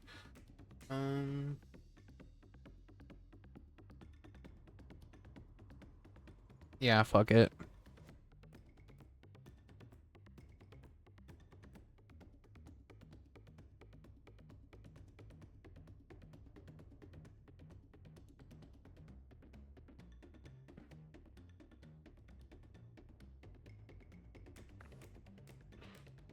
Down. He's gonna move to there. Okay. Mage E is gonna fire off another cone of cold. He is not expanding it, so I need everyone to please make me another deck save.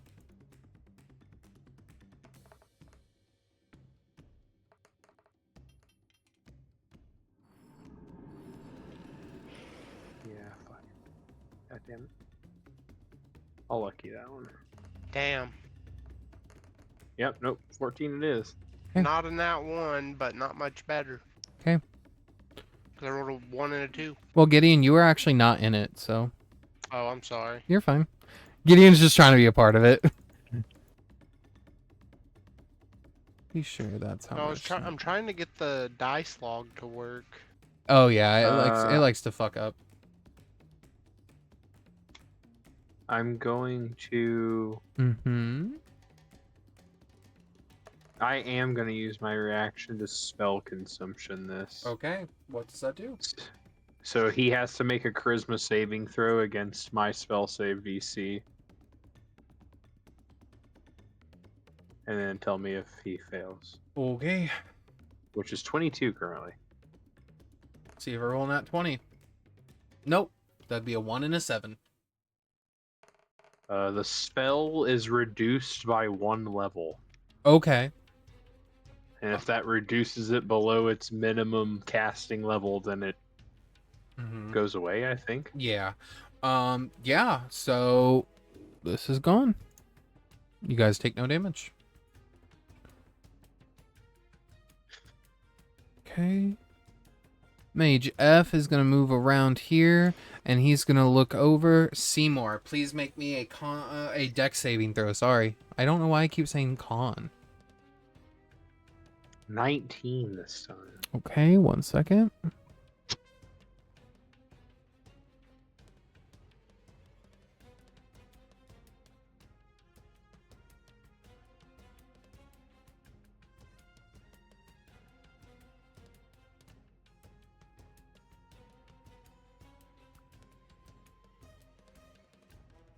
Okay, so that would make it half. Or is that not half? Let me see.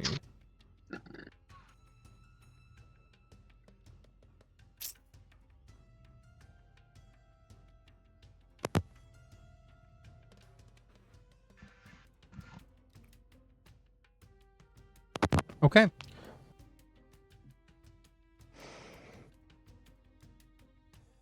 You're going to take half of this.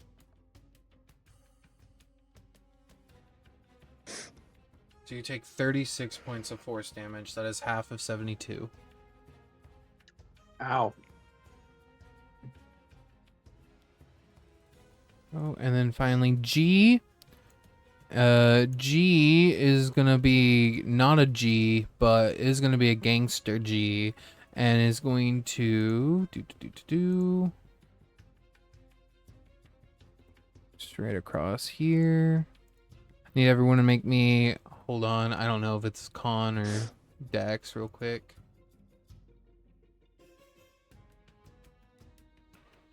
Oh, it is a dex. I need everyone to please make me a dexterity saving throw, please.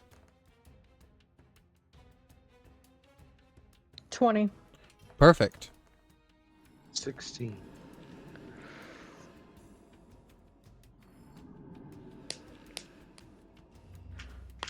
$21.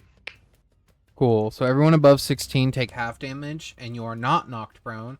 Anyone who got below a 16 is knocked prone and takes full damage, which I believe is honestly on. just Ragnar and Skeever. Hang on, I think I might have a thing here. Okay, what's your thing? As soon as I can find it. I have a question while he's looking. Yeah, what's your question? If you roll a nat 20, Mm-hmm. do you take no damage? No, you still take half damage. You just make the save. No. I was gonna say I get advantage. Mm-hmm. I already passed, but The only way you can take no damage for saving throws is if you are a rogue or a monk with evasion. gotcha. They Yes. may be out of range for it, but it says on the belt, Mm-hmm. expanded anchor. Mhm. Allies within 10 feet of you cannot be moved against their will and have advantage on saves versus being knocked prone So- or restrained. Skeever would be closer to you, but he is still 24 feet away because on a ruler he's 12 feet from you, which doubled is Yeah. 24. So Yeah, Skeever and I shouldn't Ragnar. have moved away. You're fine. So, Seymour and Calypso, you guys just sort of rise up on this wall of ice that is summoned. Ragnar and Skeever are sort of knocked prone. Gideon, you sort of hold steady. You are not knocked prone because you can't be. But everyone, you three will take half of this damage that I'm about to roll. Skeever and Ragnar take full. So that is 13 points of cold damage. Okay. There we go. Okay, there we go. Wonderful. Everyone's looking good. That's it. Top of the round. Skeever. We're actually just gonna go Seymour. So Seymour, you're up. What you doing? Just so I can take a minute and breathe. Nope. It's your turn. No. It's always your turn. We will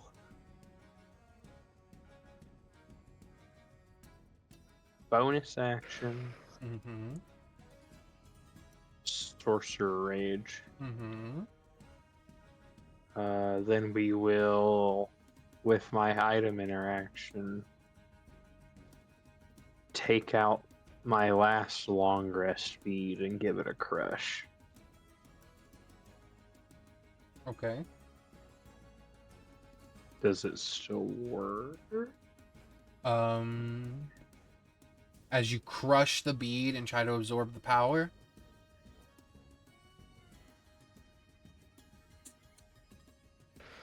Go. As you crush it and sort of absorb the power, you feel it absorb into you, but it does not heal you anymore. But your spell slots are restored. We take that.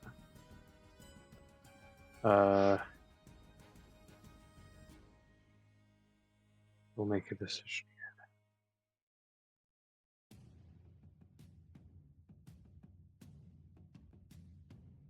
We are going to tap into my power source outside of the spell slot area. Mm-hmm. And I want to throw. No, that's. I'm just gonna heal myself. I just want to give a big old heal. Mm-hmm. We're gonna cast a mass cure wounds, and I'm just gonna tap into my power source until it feels like it's detrimental to my health. Okay. I know I'm still stuck here. I'm still just a mortal. I mean, I don't want to explode, but we're gonna channel some energy if we can. As you pull on that power, breaking normal conventions of spells and magic. As you pull on the goop, it is commonly named. You feel this power swell within you. And as you sort of condense it down, you look around, Seymour, and your eyes flicker between this site and the next. And you're watching as the reality that you guys are in is cracking. But you pull in this power, and as you do, an explosion of magic come out of you. And I will let you decide. Do you wish to cast Healing Word or mass cure wounds. Or sorry, mass healing word or mass cure wounds.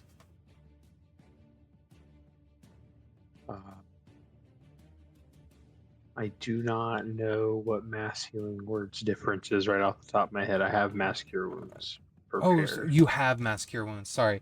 Would you like mass cure wounds, or would you just like heal?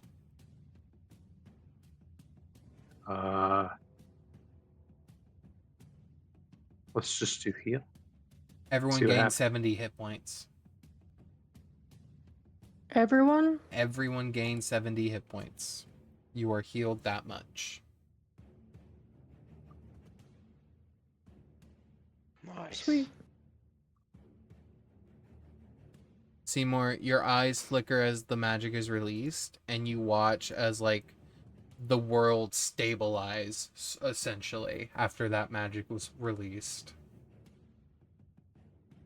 Boy, okay. That is my turn. That's my action, my bonus action. We're gonna go straight to Calypso. What you doing? Okay. I need to move away from the wall of cold, right? Yeah. So Oh, yeah. I'll just skirt around the mage Okay. so I don't leave his combat Yeah. I will. out of. The fucking knockdown mage. You just skirt around him a little bit. Gotcha. Hey, he Or can I swing can from the step right ground. on him. I mean, you step on him and he goes, "Oh, mom." Oh, Jesus, I have to go. Okay. I'm gonna use my action to summon the porter. The ground begins to shake where you all are as Calypso, you hear Echo go, step a little to your left.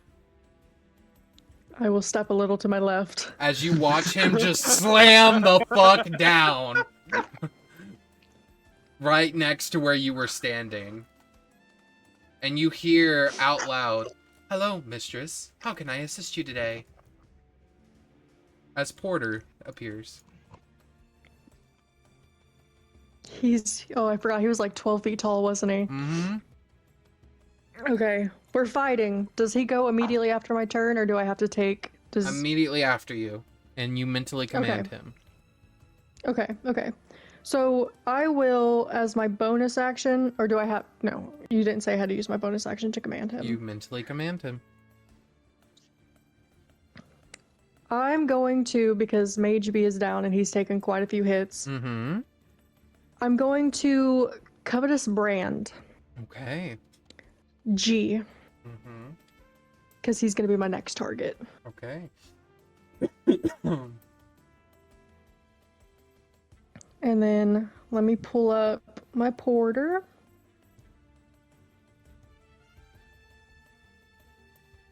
He's going to take a multi-attack on G. Mm-hmm. Okay. So I gotta roll. Plus 10 to hit. Okay. Okay, hold on. Let me go back to my dice. No problem.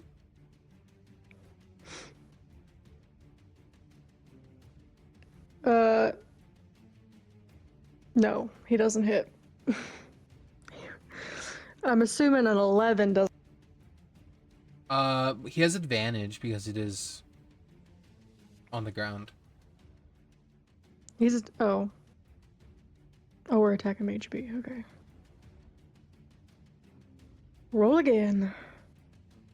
Does a 22 hit him? Yes. Okay, so he's going to take, let me see, 4d10 plus 5.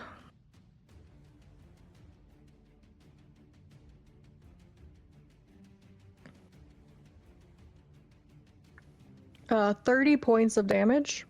Yeah, as he smashes down into him with one strike, you watch as that mage is crushed, and instead of a body, you just see bounds of thread that begin to just sort of like unravel and begin to just sort of like burn into the ground that they're touching. That mage is gone. Okay.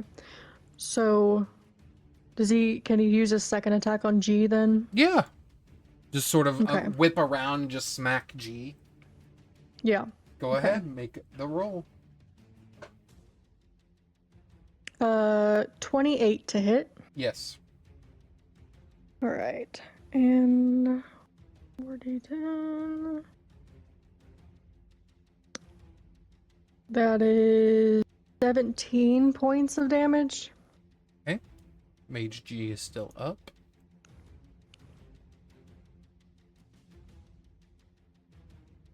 And that will be all I do. Okay. Mage A is going to look over at Ragnar and Skeever, and he is going to chain lightning.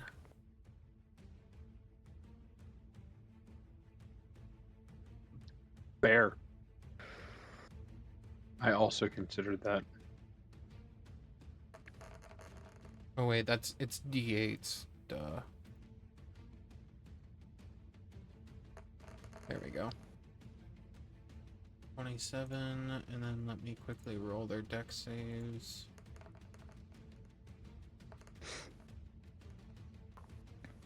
Skeever saves, but not Ragnar does not.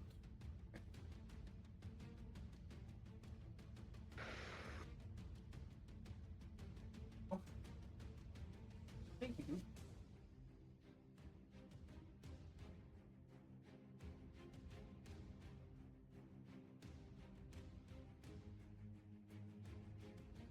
There we go.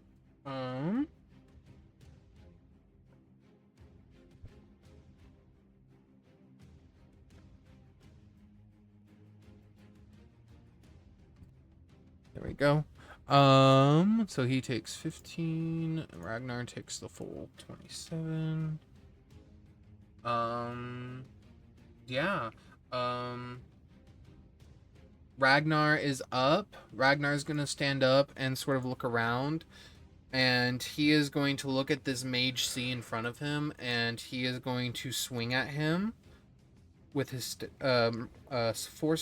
quarterstaff. So that's a 30 to hit. 5, and then he will then use spells. I don't fucking know. Do you have any? Let me see. What? Do you have spells? Basically. Okay, he doesn't have anything that I thought he would. Yeah, he smacks into this guy. And that's all she wrote. So that guy takes 12 points of damage.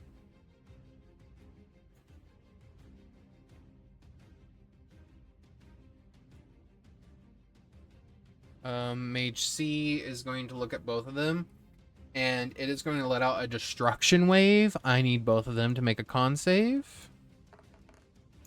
16 on him. 22 on him. So they both take half damage. So they'll both take half damage from this one. 5d8 force. 5d8 necrotic. So that's 24 and 21. It's actually not that bad of rolls, truthfully. No, that's pretty solid. Several 6s in both your... So that's results. 22 points of damage total that they both take. Okay, there we go. Gideon.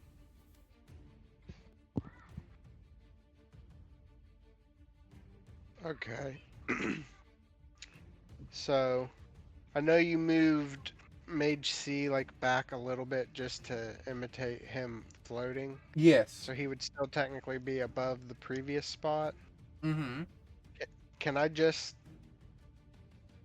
throw him at Mage G Yeah. with telekinesis? Throw Mage C at Mage G? Yeah. Do I need to make any kind of roll for that? No, he's still telekinetically bound, so you smack him into G. Yeah. Okay. As you smack into him, I will say damage rise. Roll me 3d10 bludgeoning damage, and then I will need to roll a strength save with advantage.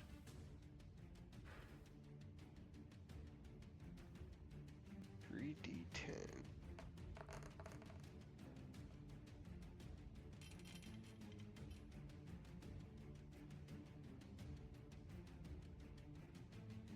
$16. Gotcha. Okay. So I don't get break out of the telekinesis yet. So that's your bonus action, I believe, to use telekinesis, like moving around. What's your action?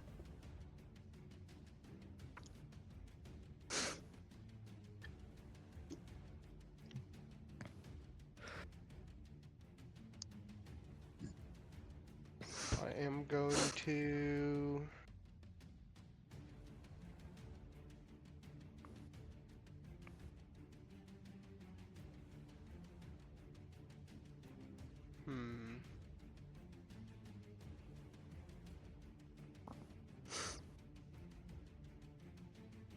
I'm just gonna shoot a firebolt at Mage H.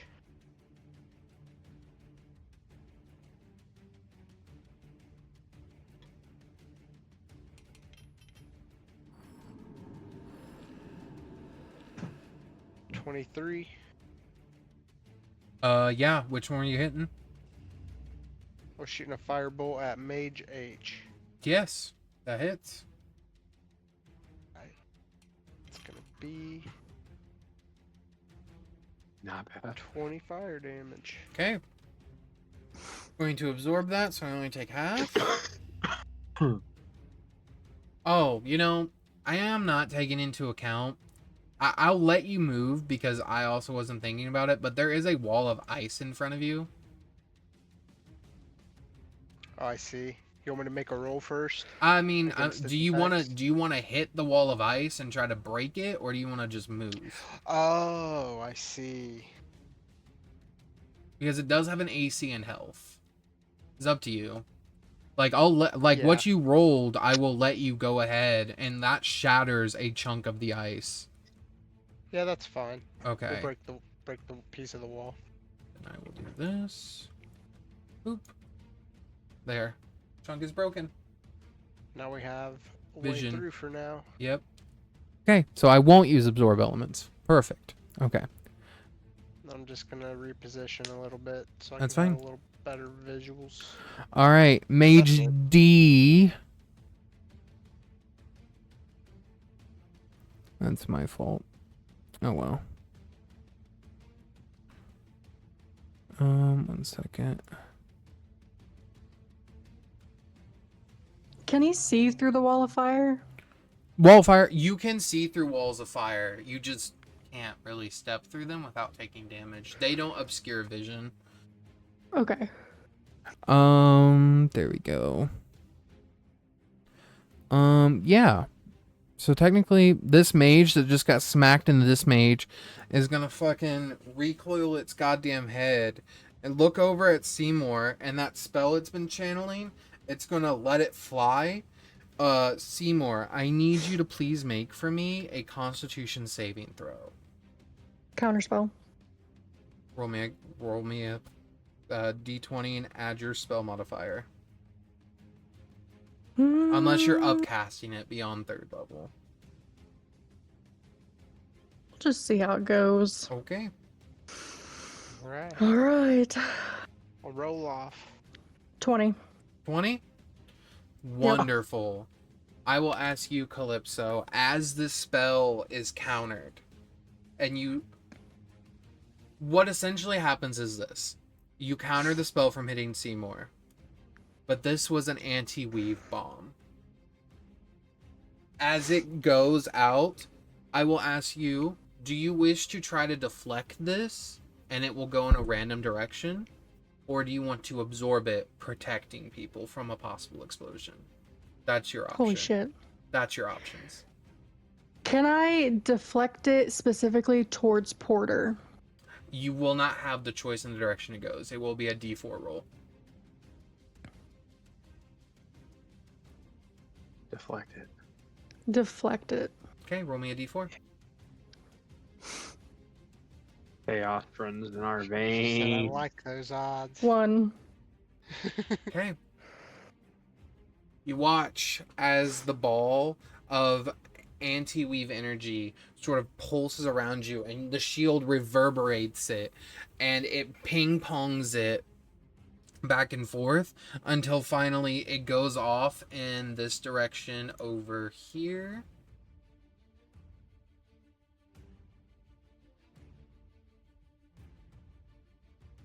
Oh. Jesus Christ. 1 second. 80-foot Nice sphere. knowing you guys. So it's gonna hit right there. Okay, so Skeever and Ragnar both need to make a con save. All of my mages are immune. Wow. I tried, guys. Ragnar rolled a nat 20. Hey, you deflected it away Okay. from me. Okay. Skeever rolled a 4. 16 total. Okay. Ragnar will take half damage. Skeever will take full damage. Skeever, no. Everybody healed 70, dude. Maybe he won't die. That's a lot of dice. That's a lot of damage. No. Okay, so Skeever takes 187 points of damage because it's plus 40.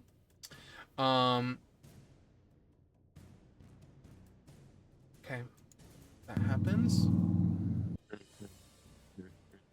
And he probably doesn't have absorb elements, does he?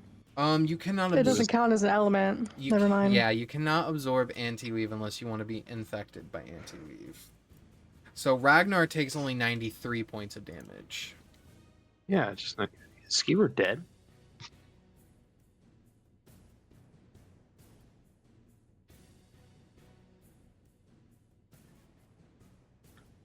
Is he killed outright, or is he making throws?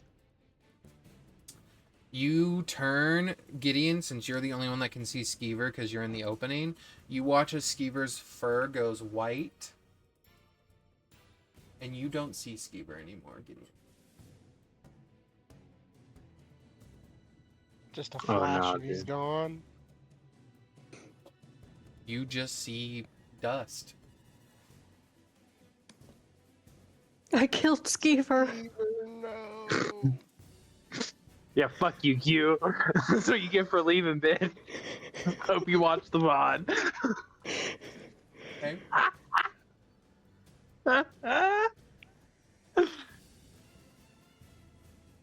That's unfortunate. I'm Let me see. not sure what to do about that. I'm not sure there's anything I could do here reaction wise, but I'm looking.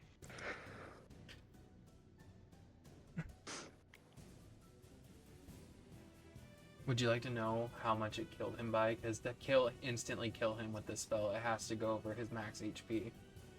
Yeah, how much? Skeever's max HP is 185. God damn it. I got a 187. 187, yeah. God damn it.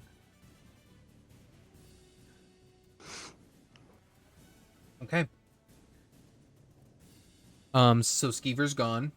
I don't think there's anything I can do. Mage D cannot do anything else. Mage D can't do, or the mage that blasts the spell can't do anything else. Mage D is going to look over at Ragnar, and he is going to, well, actually, first things first, this goes away. Mage D is going to step forward, and he's going to Arcane Bolt Ragnar. 25 Jesus. to hit. 16 points of damage to Ragnar. Ragnar's still up.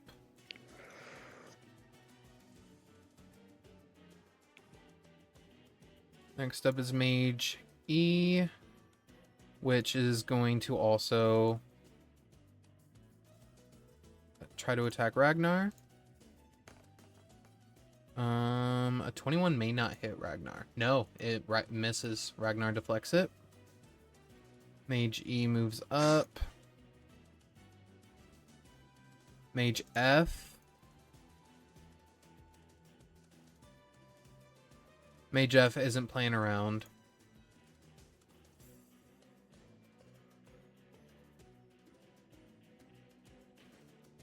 Ragnar needs to make a deck save, and so do my 2 mages.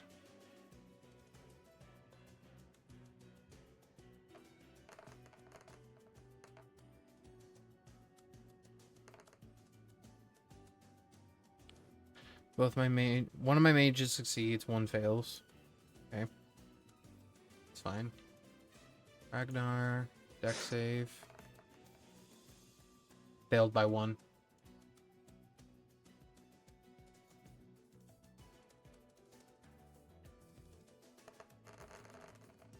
Okay. This mage takes... this one takes the full 26. Ragnar is down, but he is not dead.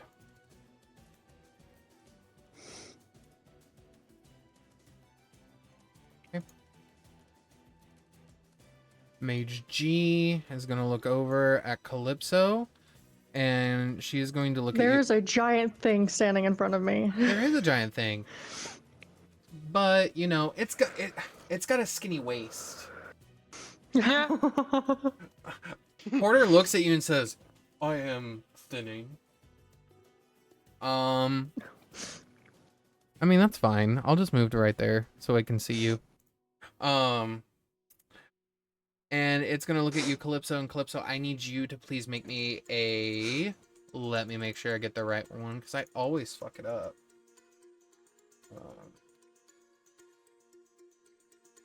Would that explosion have destroyed the rest of the wall, the ice wall, or no? Oh yeah, so this section's gone. Goodbye. Just for visual cues. Calypso, please make me a wisdom save, please. And do you have advantage on charm effects? Uh-oh. Let me see. No problem. It just says resistance to damage from spells. All right, then no. So please make me a wisdom saving throw. Just a straight one. Yes. Because it's not damaging. Correct. This is not damaging in any way. 16. Okay, that is the spell save. You are not dominated. Sweating nervously. I'm going after you, bitch. You see it just fucking double flips you off, and then sticks out its tongue at you, which is just a bunch of threads in its mouth.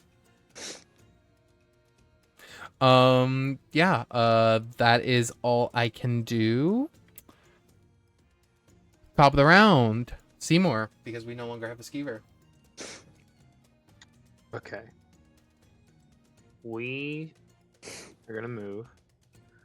And then we are going to pull in power until I feel like reality is a second away from giving up.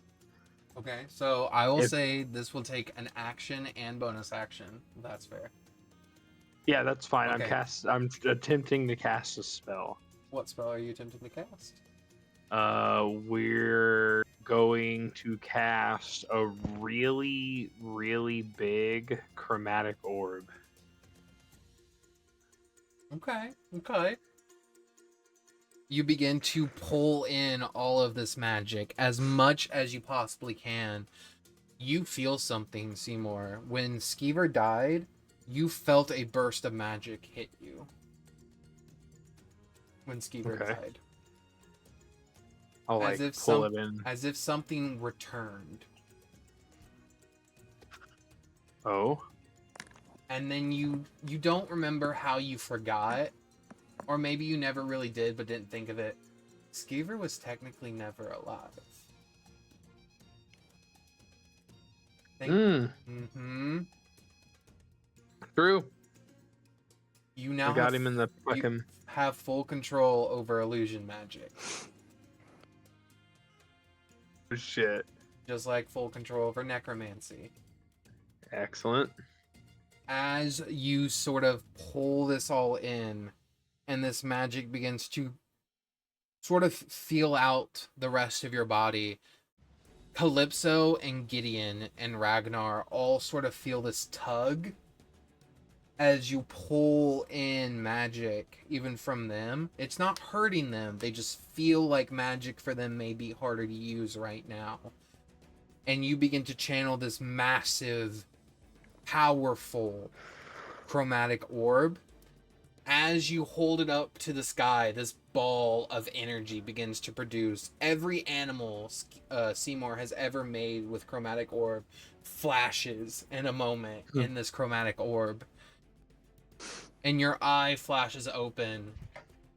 And you sort of hear this thing in the back of your head going like, you're getting close. Uh-oh. And your eyes sort of flicker, and it's less that the world is trembling or about to implode, and more that it's getting to a weakened state, and something on the outside is trying to claw its way in. And as you're weakening this side, it's making it easier. Uh-oh. Okay. You make it to that point where you think the walls are about to come down, and as you open your eye, you release the chromatic orb, except it's not chromatic orb anymore. You cast chromatic swarm. Oh, God. You watch as balls of energy, you get to choose 6 impact zones. Each of them are 20 foot spheres. Where are they going? 20-foot circles or 10-foot circles? 10-foot circles, but since this is double scaled, it's... Yeah. Yeah. Hey man, I like your orbs. Thanks, man.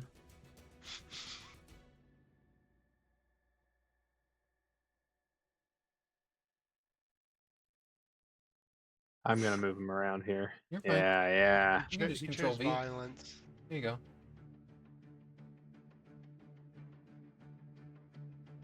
About to witness the end of all things, or what?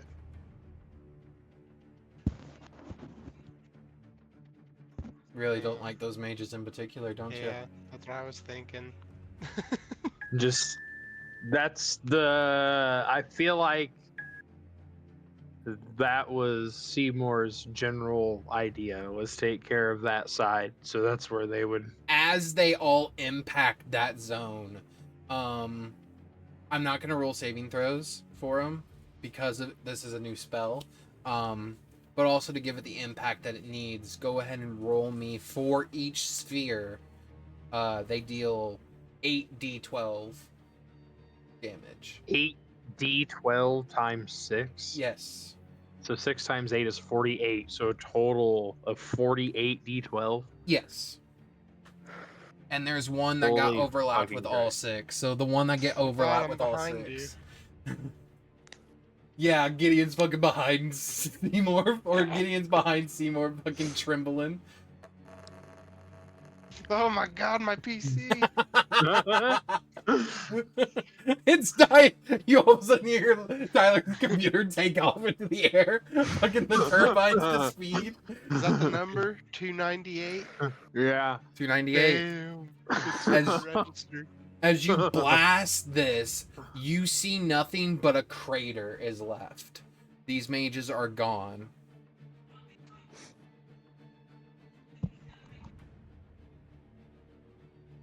Seymour, for doing this, you do take 1 point of exhaustion. Super fair. And whatever highest level spell slot you have is consumed. Also very fair. And that's it. That is my turn. Calypso, you just watch Seymour summon the wrath of the heavens. What are you doing? So I'm gonna look at Mage G, Yeah, and I'm gonna try something I haven't done before. he's flipping you off still. I'm gonna do as a bonus action Withering Comparison. Okay. He needs to make a Wisdom saving throw. Okay. Is this a spell or magical effect? Yeah. It's my sin, so Nope. It's neither of those then. That's a 7. He fails, so Mm-hmm. it now has disadvantage on attack rolls, Mm-hmm. and let's say his his speed is halved. Okay. All right. Then I'm going to move up to him, Mm-hmm. and I'm just going to attack with my hammer. And because he's got the brand on him, I get advantage on my first attack. Mm-hmm. Dark Lord. That is a 23 to hit. It is. Okay. Well, that's 8 points plus 7 plus 5 Mm-hmm. psychic. Wonderful. And then I'm going to attack again. I don't know why it's not wanting to show me your rules anymore. I miss seeing I don't them. know. I didn't change it. I know, it's fine. I just miss seeing them.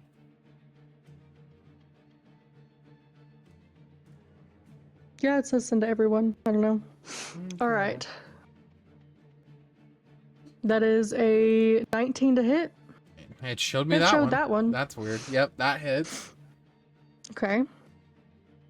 So that is 12 plus 3 plus 5. And he needs to make a... Ooh, I probably should have done that first. To see if he was knocked prone.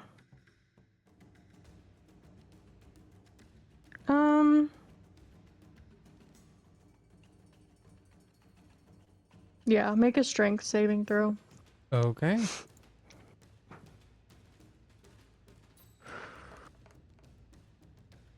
$13. Nope. So he's knocked prone. Alrighty. Do you want me to roll that second attack to see if I got a 20? Yeah, go ahead. Now crush his head. I did not. He's still so- flipping you off. His speed is now reduced to 0 as well. He's like garbled speech from blood and viscera, and you just hear bitch. Awesome. So my porter's gonna walk up and stomp on him. Do it. I love that for Porter. Porter's like, I've been working on my strut. Okay, and he's got advantage. Well, that one didn't hit. That's good that he's got advantage. Mm-hmm. Natural 20. Yeah. Yeah. Opposite ends of the spectrum. Roll that advantage. So would that be you double the dice, right? Yep, so it'd be 8d8. 8d10. 8d10.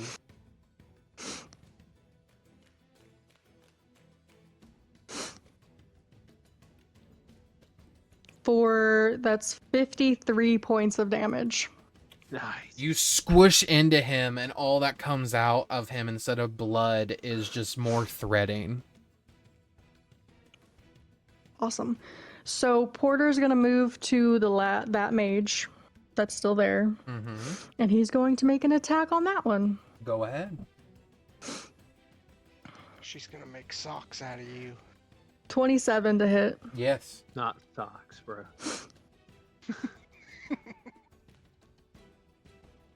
That is 28 points of damage. God damn it. Hitting heavy. Okay. Still up. All right. Okay, up next is going to be Mage H. He's going to look down at Ragnar, who is currently making death saves. And he's going to just strike him with a melee attack. Huh? 25 hits. See if the second one hits. 24. Ragnar is dead. Should I silvery barbs? It's up to you. Yes. Are you silvery? Okay. I don't have anything. Will it to help. reset on my turn? I mean, it is a reaction I'll have spell. Yeah. So I mean, yeah, at the I start of your haven't used turn. one. Hey, I'm Okay. gonna I try will to say Ragnar. Is it only one of them? Silvery Barbs only does one of the rolls? Yes. He's already I been will hit Silvery once. Barbs the second roll. Okay. So the first one is a miss. Second one is also a miss. He is still making death saves. We saved his life. Next. I feel bad could because I save killed Skeever, Skeever. so. You each get to give somebody advantage too. Who are you giving advantage to?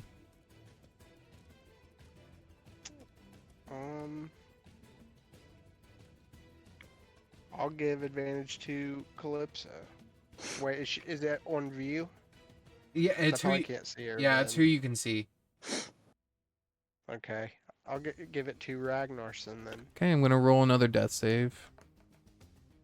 All right. Jesus fucking Christ. There we go. So it's I fine. will give I'm mine to Ragnarson. okay. Look, I'll roll again, but I'm not gaining more failures. It's only for the first roll. So even if I fail again, it's not gonna I give me can't 3. see any. I I got can't you. see anybody else. Okay, so. that's fine. Okay, so they're all failures. So I got 1 point of failure. God, this guy is dying. Damn. The gods have spoken. No, He does- I didn't. He doesn't have 3 failures. He has 1 failure because it was 3 rolls for 1 save. I know. It's Okay. just ridiculous. Up next is gonna be Mage. He's gonna run around this thing. He's gonna look at Calypso and Porter, and he is going to, yeah. What is it? What is it? What is it? What is it? What is it?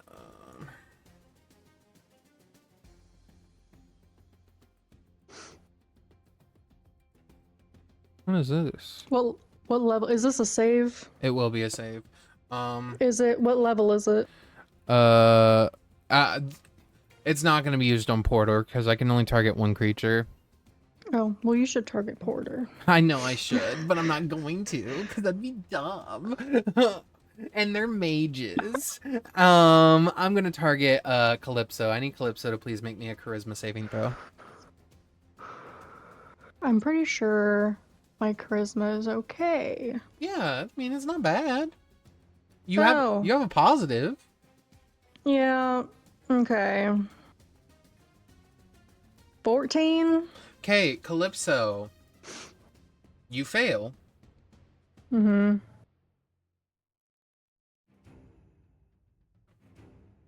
Calypso is banished.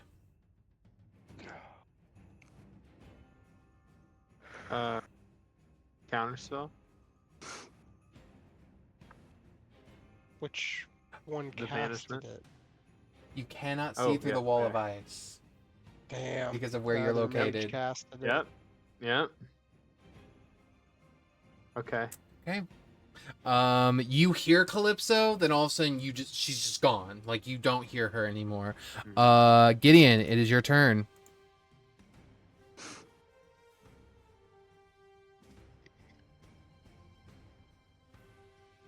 Let me see my movement.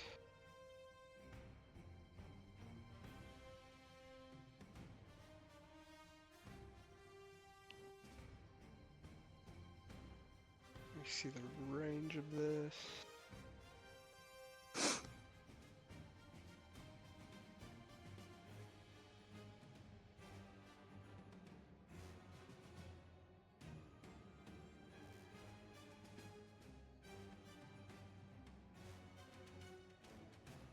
Okay. I think I'm just gonna be in range for this. Seymour, cover your eye. I don't want you to see this. I cover my eye with both my hands, but I keep my fingers spread. And I'm gonna take a shot with my revolver at the mage by the porter. Okay, what are you doing?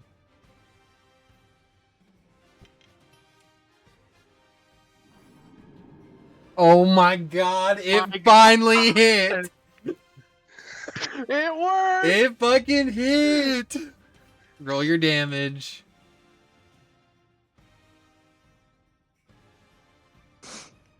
It's like 18. 18 Over points of damage. damage. But I was born for this moment. Hang on. Okay, I'm listening. I'm hanging. Where'd it go?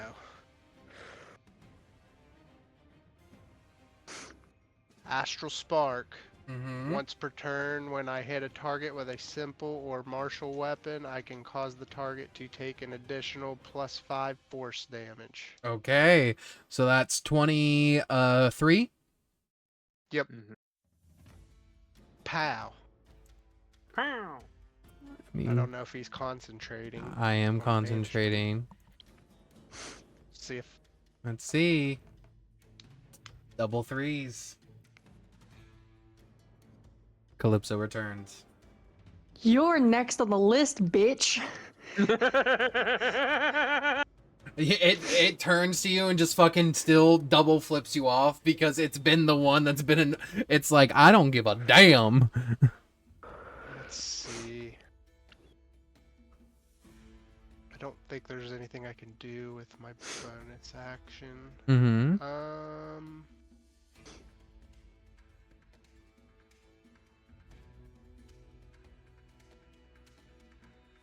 I would like to rage. Yeah, you rage. That's a thing I could do. That is a thing you can do. Okay. And then what was it? A D8. Yep. Wild Magic Surge. Seymour, you're up. Yeah, go ahead, Seymour. Because I gotta find the effects list real quick. I will activate the staff so that for the next minute I can cast multiple leveled spells. Okay. And then I will spend 2 sorcery points. And I will bonus action cast haste on myself. I'm gonna counterspell you. Free 9th level counter spell from the staff. Okay. At least I got that used. Which one counter spelled me? H. H? Yep. Okay. With my thingy thing. I rolled a 5, so whenever something hits me with an attack before rage ends, it's gonna take a D6 force damage as magic lashes out in retribution.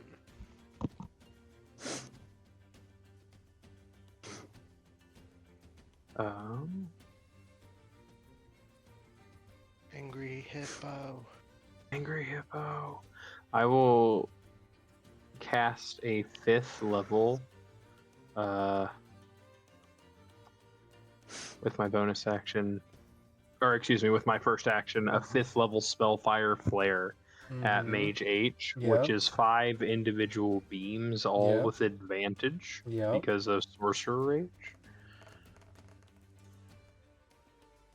So 33. So 31 with the 20. -2, natural 20. We'll go ahead and roll that one's damage because the dice forces it. So I have 1 pending. Mm-hmm. 26. So all 3 hit. I've already taken the damage from the crit.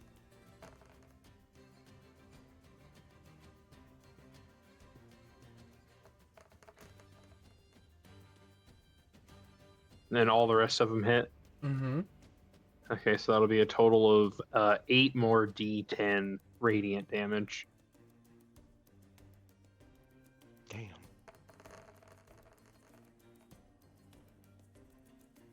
He'll take 48 radiant damage. 68 total damage. You just eviscerate this motherfucker until there's nothing left but threads. And then I will walk up, and with my second action, I will use a 3rd level Cure Wounds on Ragnar. Mm-hmm. So that'll be 68 plus 5.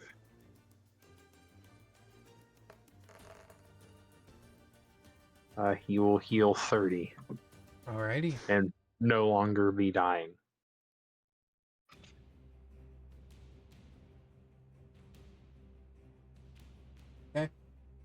That's my turn.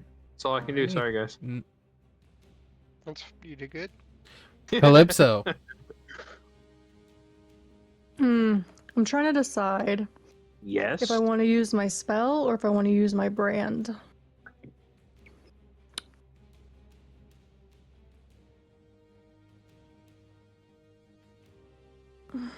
Hmm. Beat his ass. You know what? We'll mark it. Covetous brand. Okay. All right. Now I'm gonna walk up to that bitch. All right.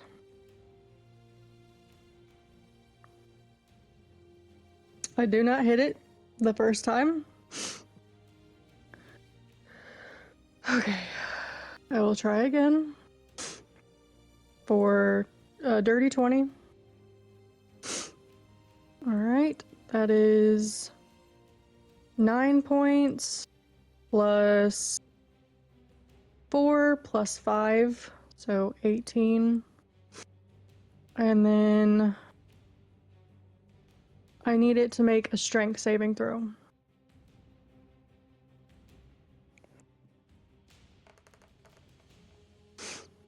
$14. Nope, he's now knocked prone. Oh, and he takes an additional, what was it? My proficiency bonus, so 5 points of psychic damage. Wonderful. And then I'm just gonna let Porter have at it. Okay, go ahead. Make your rolls. Porter smash. 16 to hit. Shield. So it does not hit. So it makes it, what does that make his AC? Can't tell you. Okay, well, we'll try again. Go ahead. 27. I mean, I guess you hit this time. Okay. That is... Oh, he had advantage because he's prone. Girl, I can't keep telling you he has advantage. You gotta remember. I was trying... Okay. I know you're trying. So I'll do the first one again. Go ahead. But that one was 27 points of damage. Okay. And that one is 15... no. Okay. So, Doesn't hit, 27 points of damage. You watch as Porter fucking stomp on this one, killing him as well.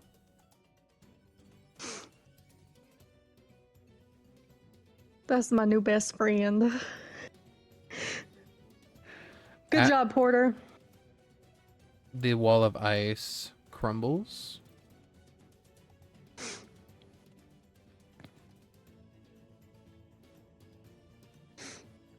Is he just with us until he dies? Porter? Yeah. I mean, yeah. I mean, you can desummon him. While we're here, he can stay with us. Okay. Are we out of initiative? What you guys want to do now? Are we out of initiative? There seems to be no enemies around.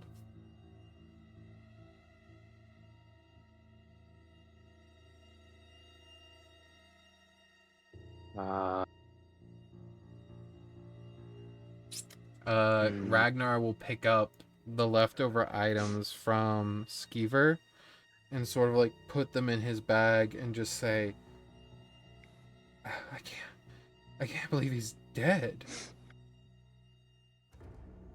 I mean, he wasn't technically alive. What? To be fair, What? Ragnar doesn't know that.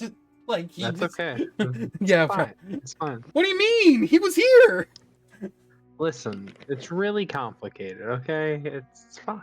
He's not here anymore. We don't have to Seymour, worry your about stomach hurts all of a sudden. Like not like it. Okay.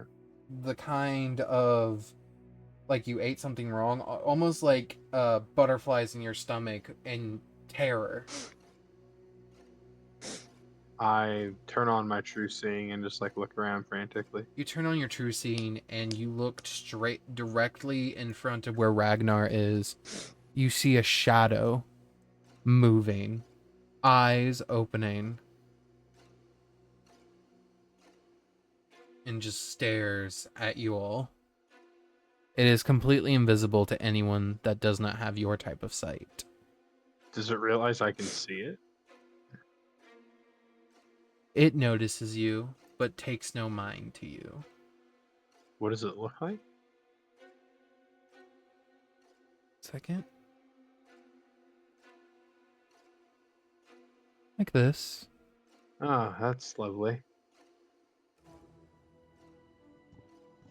Oh.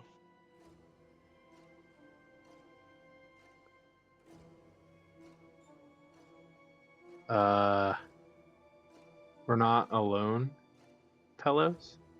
There's something big and spooky looking at us. It's just me. No, it's a big worm. I've never been called that before. I can do true seeing for free, so I'll just kind of give everybody the old true seeing touch. Oh, It just lasts for an hour. It's not concentration. What a crazy spell. is it I see. acting aggressive or anything? It feels aggressive. Close your eyes, Seymour. Close your eyes, Seymour. You don't want to see what I'm about to do to this thing. Oh no. What do you want? I just talked to it. It just kind of looks over in your direction. You watch a tendril from its side, like whisker, sort of.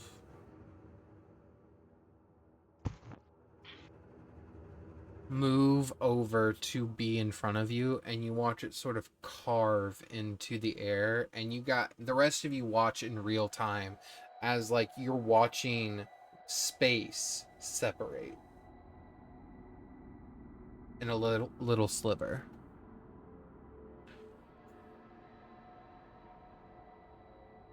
What the fuck?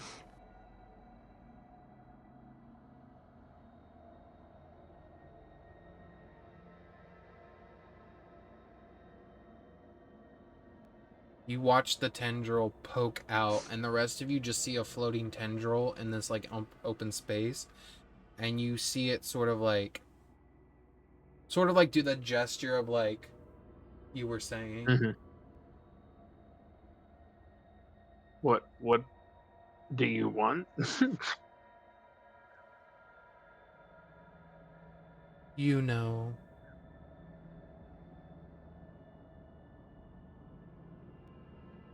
You know what we want. Oh god. I don't know. Do not You've been speak fighting without us. confirmation. I've been fighting you. Is it not obvious? We are one. In the same.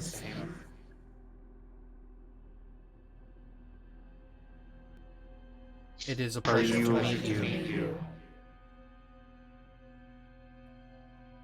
I can't say the same. You're terrifying. Thank you. We've been working on our forms.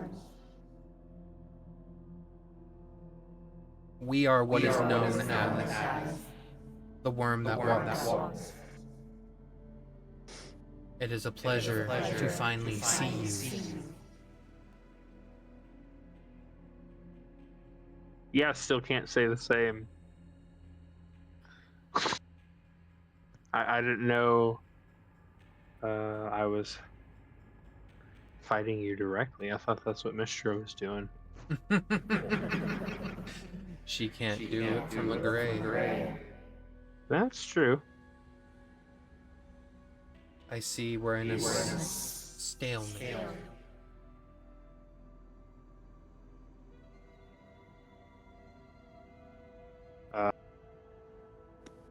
I guess I'm gonna have to fix the hole, so you fuck right on off for a little bit longer. No. You watch as more tears begin to pull against the reality that you're in, and you begin to see it press itself up against like your reality, sort of like one of those like kids' toys that when you press your face into, it makes you look like the pixelated self. Yeah. Yeah, you begin to see that actually happen in real time. Jesus Christ. You see, we finally made it back home, and we want to stay. The whole point of this quest was to rid of gods, to have magic back with mortals again. No longer shall we be controlled or contained. Our power will be known, and we will reign supreme.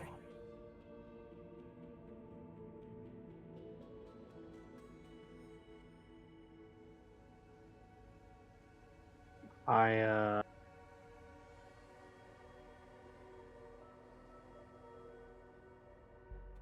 don't know about that. That's fine. You may die here. I need everyone to roll initiative as it breaks the rest of the way through. Shit. No.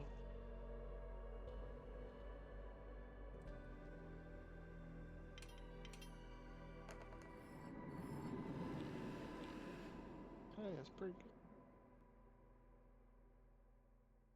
22.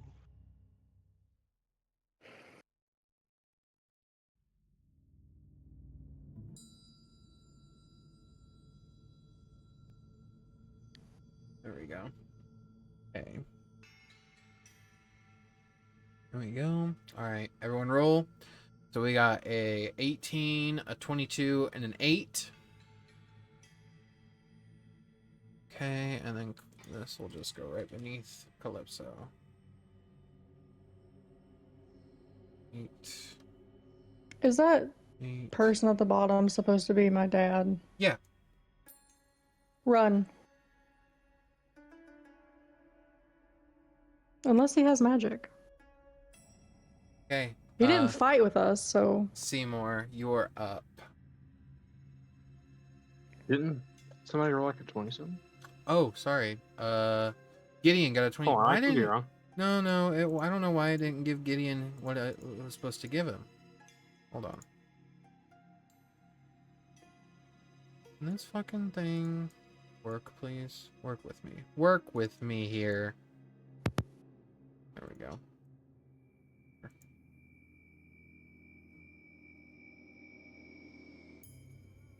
Okay, so Seymour got an 18.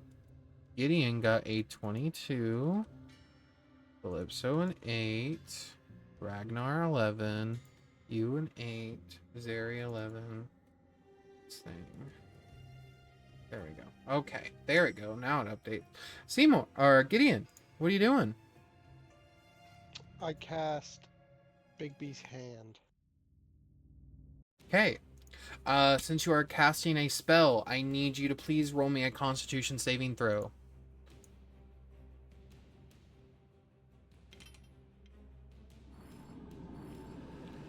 21. Perfect. You get the option of casting your spell and knowingly taking a point of exhaustion, or releasing the spell and not taking a point of exhaustion. What does having a point of exhaustion do again? Negative -2 to everything. -2 to every d20 roll.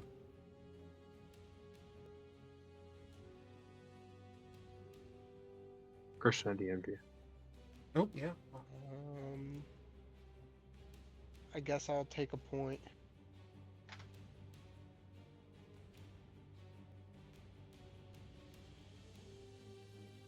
Let's see, how do I apply conditions? One exhaustion.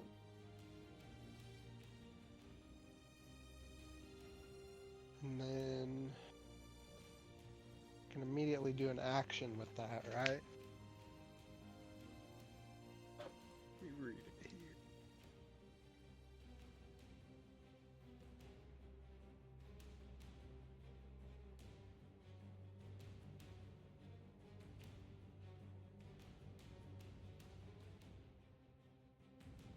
I'll just have it do the clenched fist. Okay. Make a melee spell attack. Go ahead and make that with disadvantage, please.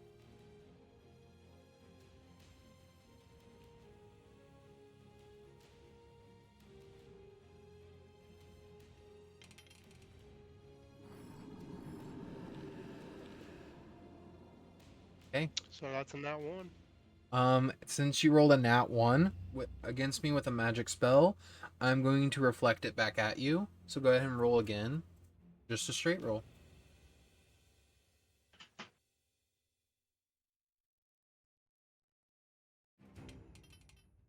My modifiers for spell attack is plus 16, actually. So does a 32 hit you, Gideon?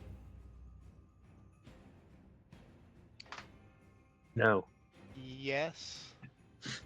Okay.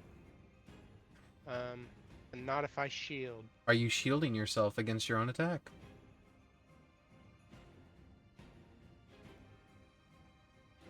Yes. Go ahead. As the fist gets like redirected back at you, you pull up a shield and your own magic stops it from hitting you. That's fucking insane. Come at me with your puny magic. We are Legion. We are infinite. We existed before you could even write spells. Hope you got a plan for this, Seymour. Okay, is that end of your turn? Wonderful. My turn.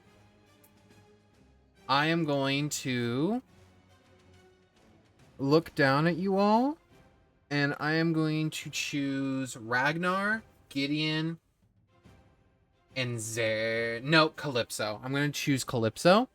Can I please have all of you make dexterity saving throws for me?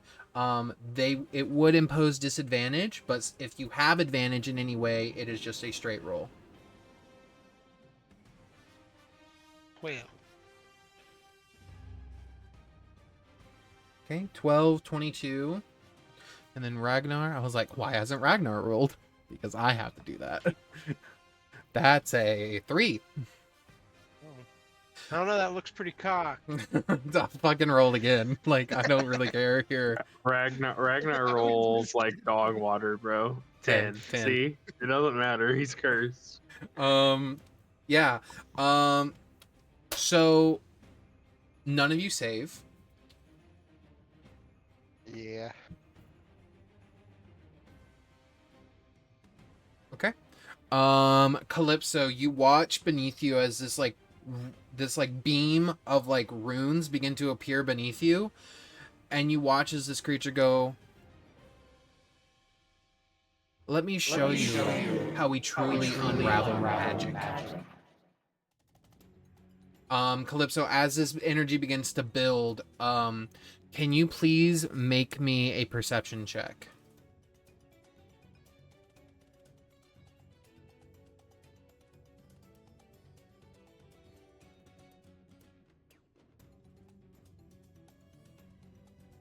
Okay. With a 15, you watch as you see the man that looks like your father run to where you are and just shoves you out of the way completely, and the runes erupt around him. You take no damage for this, Calypso. But that guy's cooked. Most likely. There we go. Nope, that's one too many. There we go. Okay. All right.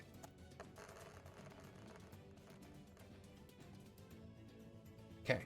So, that is going to be a total of 100 exactly force damage.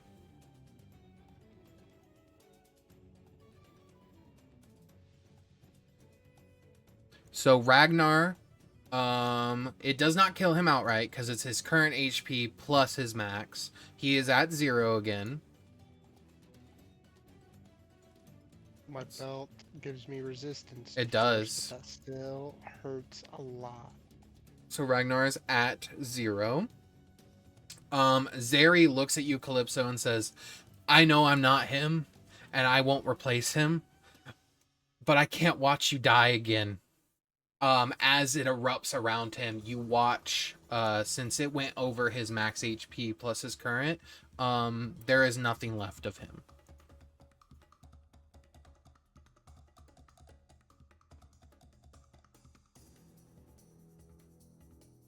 You see the shadow look at you all and say, Hold on. How much over? Do I get to know how much over his HP? he has a total of 65 hit points, and he took the initial 30 from Cone of Cold. Okay, so there's nothing I can do. I mean, unless you have a way to block about 40 HP worth of damage. The shield gives 3d10 plus like 13, so I doubt it. I would say even rolling max, that would be 23. No, it wouldn't. It would not stop it because it would still be over. It would It'd still be be that. Yeah. If I rolled max, it'd be 43. 43. I mean, you can try it if you can get max. They're not gonna work for me. I already know that. That's the only thing I can suggest to you. If you want to try, you are free to try. No, it's okay. Okay, that's I fine. will just start crying as a free action. That's fine. You notice plunged into your hand is the necklace that he was wearing. And you watch him just eviscerate into nothingness. The worm then says, you see how easy that was for us?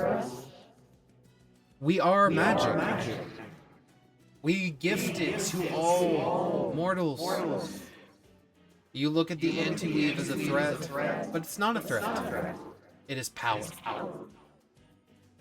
We are giving power back. You are not the heroes here. You're just stopping evolution. It's simple. Let us through, and let this be over. Give us your new power, and we'll be on our way, and humanity will be at the top again. All mortal kind.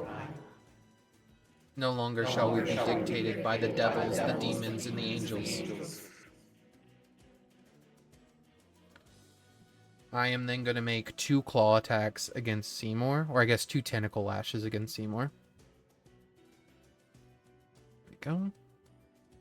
So, let's see. That one's a miss.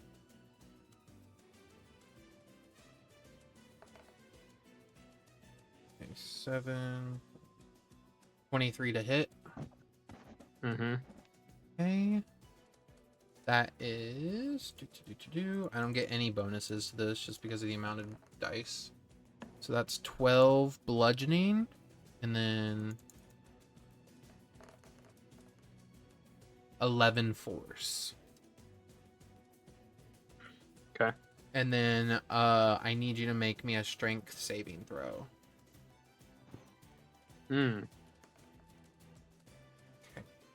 You are held aloft, restrained, as it holds you up to its face and says, you may no longer be affected by it because of a pathetic wish that one of your party members made in error.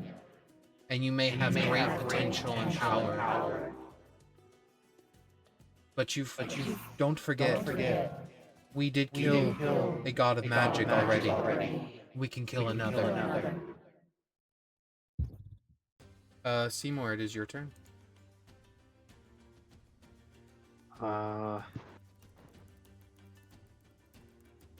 Seymour will just be like super solemn. Mm-hmm. No witty quip or anything. And everybody will probably feel that tug again. And I'm gonna just start pulling power. And I'm gonna pull until I feel like I can push this thing back out. Okay. Regardless of me- what's happening around me. I want you to roll me with advantage a charisma saving throw, and I'm going to roll a charisma saving throw.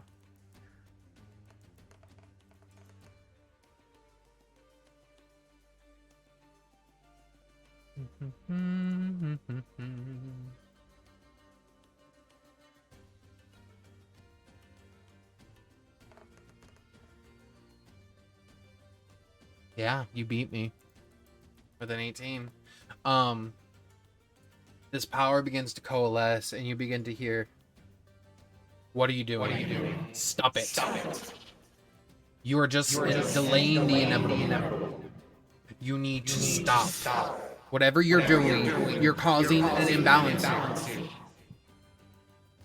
As you begin to pull more and more power into you, your body beginning to take on a physical toll this time. Gideon, after taking that damage, you look at Seymour and you see your wards are still blinking. Faster and faster now. And Gideon, in your head, you hear, "To bind." What do you do, Gideon?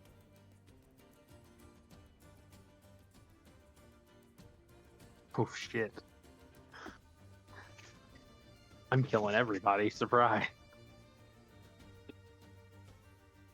Tyler. I'm here. I'm reading something real quick. He's Oh, you're like, good. "Hold on, let me pull up the spell book real quick." Flips to page 32. Huh. It says here, "I'm fucked."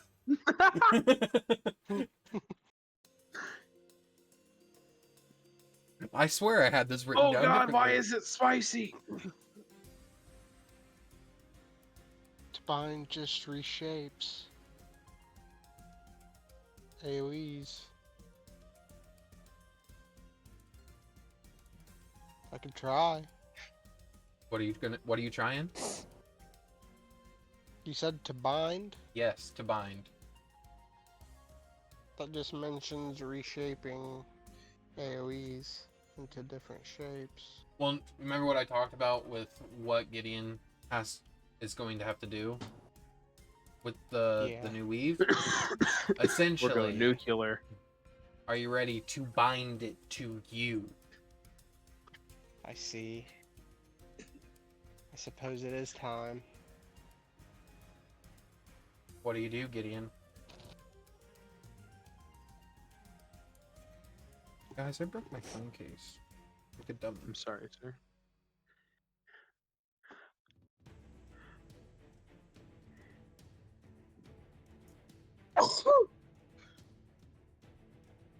What would you like to do, Tyler? How would you like to initiate the binding? If you don't know how to do it, I will start you off. I would need to put the wards onto him, right? No, the wards stay on you. You would essentially need to. You're essentially right now. What I'm going to need you to do if you want to start initiating it, roll me an intelligence save.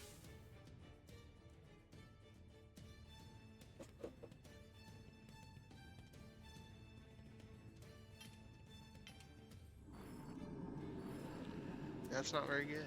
Oh my god. Okay, roll me a con save with disadvantage.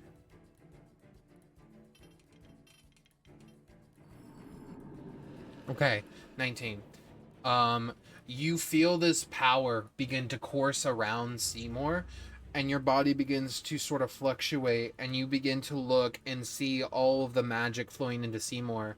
And using your golden formula, you begin to edit it and begin to write it, basically imprint it onto your body, as if it's sort of like you're sort of a resistor. And you begin to become the conduit for Seymour's goop, the living conduit that's needed. With failing your intelligence save, sadly, you do not know how to structure it properly, but that'll be something Seymour will have to work out when he's fully in control again. Is he within 30 feet of me? I will let it, yeah. What do you want to try to do? He'll have advantage if he's within 30 feet of me on his saves. Roll that intelligence save again, buddy boy. That's hot. Hey, Tyler, That's better stop than a using wall. Vecna die. That's all I'm gonna say. Fucking stop. Vecna loves me. Mm-hmm. Mm-hmm. So, with a 7, what's your intelligence save modifier? What's your what's your bonus? Intelligence save mod is plus 11. So I think that's an gonna be 18. Okay, so you save. You're beginning to structure the weave properly, or the new power that's flowing through you, and you watch as like these sort of like magic coils begin to come out of your muscle into your arm, and they begin. You feel pain, like you feel them stab into you and burn, as they begin to constrict your body. Make me a strength save, please, with advantage, because of Calypso.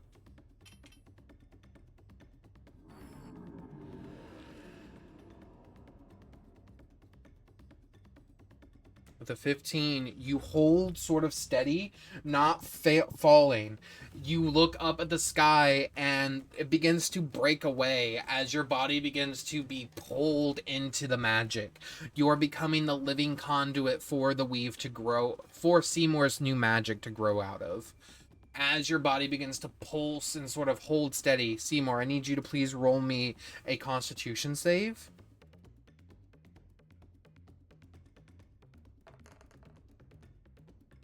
nice. 29. Seymour, you also take 18 points of force damage from being restrained by the worm as they're trying to make you break connection to whatever you're doing. After this happens, the power is still flowing within the both of you. Ragnar, who is at 0, is going to make a death save.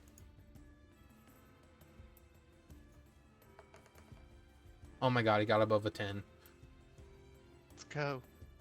Calypso, you are up. You're watching as the worm is trying to break Seymour's connection, trying to basically hurt him enough to make this a failure. What would you like to do, Calypso? It is your turn. Can I attack the tentacle that's wrapped around him? It will have a slightly higher AC. You can either attack him or you can attack the creature. It's whichever you prefer.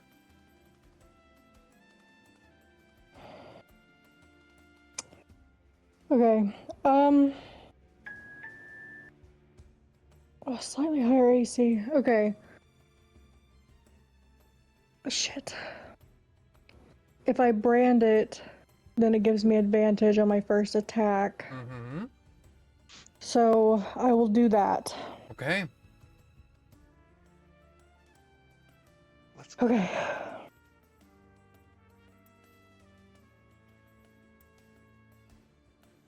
$16 probably doesn't hit. 16 does not hit. Okay. Second attack. 17. No.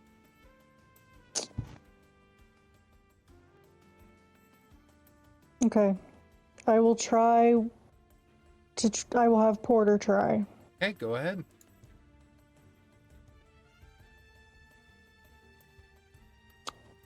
Nope. Alright, one more time. 19? Actually.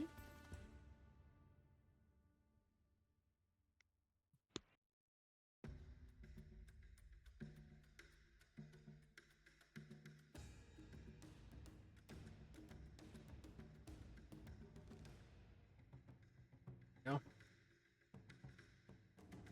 Scrolling up. Yes, a 19 will hit.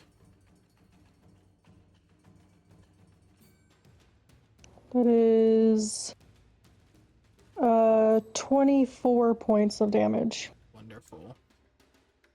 You watch it impact, and you watch as Porter's fist comes back, and you watch and you see micro fractures across his knuckle that impacted the worm. You see Porter come back and say, durability reduced 10%. What does that mean for him? He's essentially lost 10 hit points.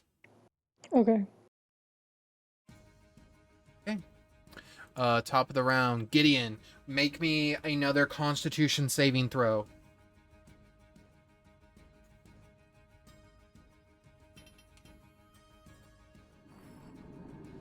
With advantage. With advantage, buddy boy. Okay. 18 again. Okay. The battlefield is beginning to warp and shift. More power and potency than ever before. You see this thing screech out and say, no, no, no, no, no, no, no, no, no. This is not how this is supposed to happen. You see, for each breath, Seymour, you stand against the worm, your eye focusing solely on what you're attempting to do. A swirl of magic inside of it, this potent power running through your fingertips. You're calling forth everything you possibly can. Gideon, you are holding the magic as an anchor, allowing Seymour to channel more through it than ever before. Gideon, you feel more of the weave impact you over and over again. You have to leave your mortal body behind where you're going. Gideon, in this time,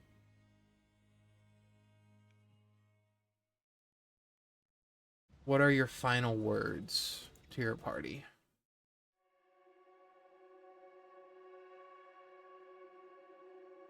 Seymour, Calypso, make sure that you see this done.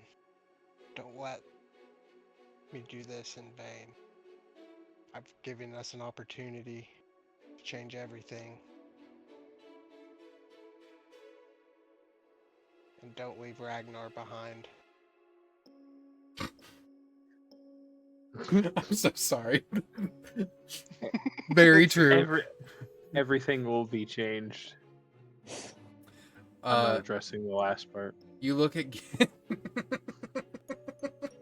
you look at Gideon. Gideon, you feel like it's time, and you just let yourself go. And as Gideon falls backward, his body is absorbed into the magic that's been drained into him, and Gideon's body is vanished. Seymour, you feel Gideon elsewhere, sort of like an anchor to where you need to be. It is now my turn. It's gonna make 2 more lashes against you, or at least try to. Holy fucking shit. Okay, that one hits.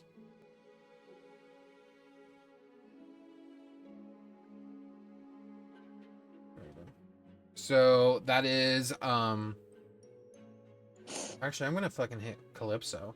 Calypso, 26 hit you? Shield. I need you to make a con save for casting a spell. No, he can hit me. It's okay. Alrighty. Actually, It's up to you. Do you want to roll it or not? I'll roll it. Okay, go for it. Roll that con save. 18. Okay. So you can cast the spell, cast True, knowing that you're going to get a point of exhaustion, or you can let it go. Oh, I forgot about that. Mm-hmm. Shit. Gotta take it back.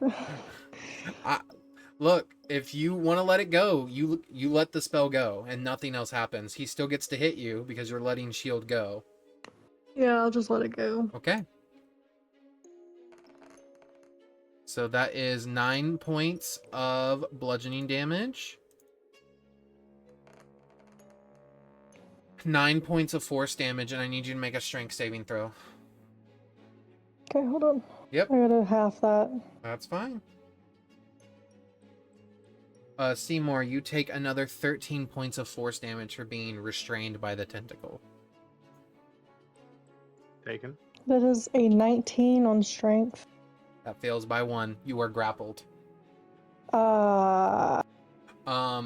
You are lifted up into the air, and held aloft. You look at Seymour.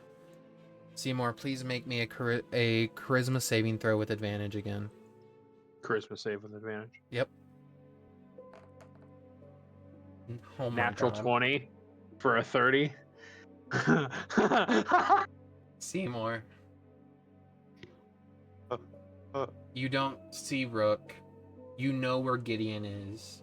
Ragnar is making death saves. Calypso is being held aloft.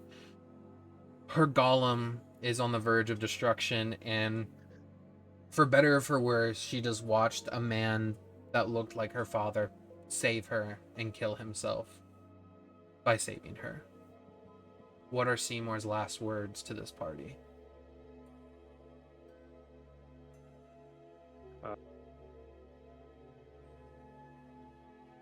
Finished what we started. I know it's not really your job, but the fate of the world depends on it. I will do That's what I it. can. Seymour, you feel your skin tearing, your body ripping. In this moment, you sort of push at the world. The world sort of bellows backwards, and it's sort of like a rubber band snap. Seymour, you sever the line that's connected to Calypso to the worm, dropping it with like pure energy, and you rubber bands snap the shadow of the worm that walks back into wherever it was before, resealing this reality. But in doing so, you launch yourself high and begin to ascend. Seymour, you are no longer here. You make it to the other side, where you find Gideon, and you begin to now grow your weave, or in this case, your power source. Welcome to your domain. You hear Gideon say all around you. All right, Gideon. I say like I'm talking to Jarvis. We've got work to do. And I just like sit down and start trying to figure it out. As this happens, Calypso, you are left alone for this moment. Porter looks around and says, "What shall we do, mistress?" Ragnar is still making death saves. I feel like that's all that Ragnar's got to do tonight. With everything that's happened, Yep. I will walk over to Ragnar. Okay. And I will drop to my knees with tears pouring down my face at this point. She stabs him into the neck, rips out his gun. And I will cast Cure Wounds. Wonderful. It was 45 points. 35. Ragnar comes to and goes, I heard Gideon and Seymour in my head. Where are they? And as he says that, Calypso, the entirety of Spellguard begins to move. It's beginning to shake and sort of like rise. You hear Echo say, "Calypso, we need to go now. We need to leave." We need to go, Ragnar. We need to go now. Porter will grab onto you both and just sort of like jump off with you two, and you will both land. Scrolling down.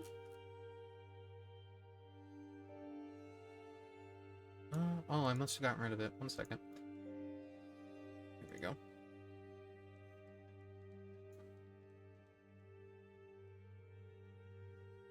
There we go.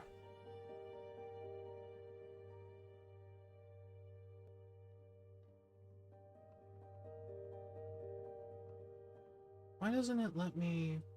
I thought you could copy and paste from like things, whatever. Players, Ragnar, Calypso, companions. Oh, that's not it.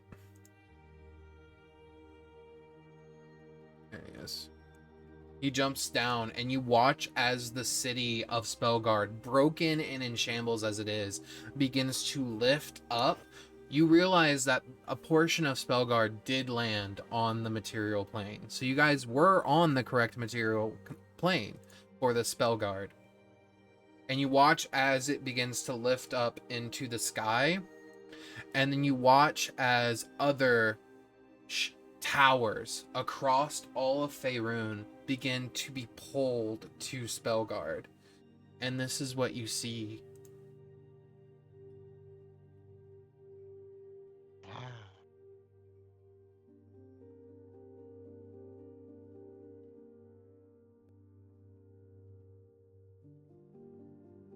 As you watch as every wizard tower across Faerun is being pulled into this floating city of magic. What the fuck? And you feel a thrum of power pulsing within it.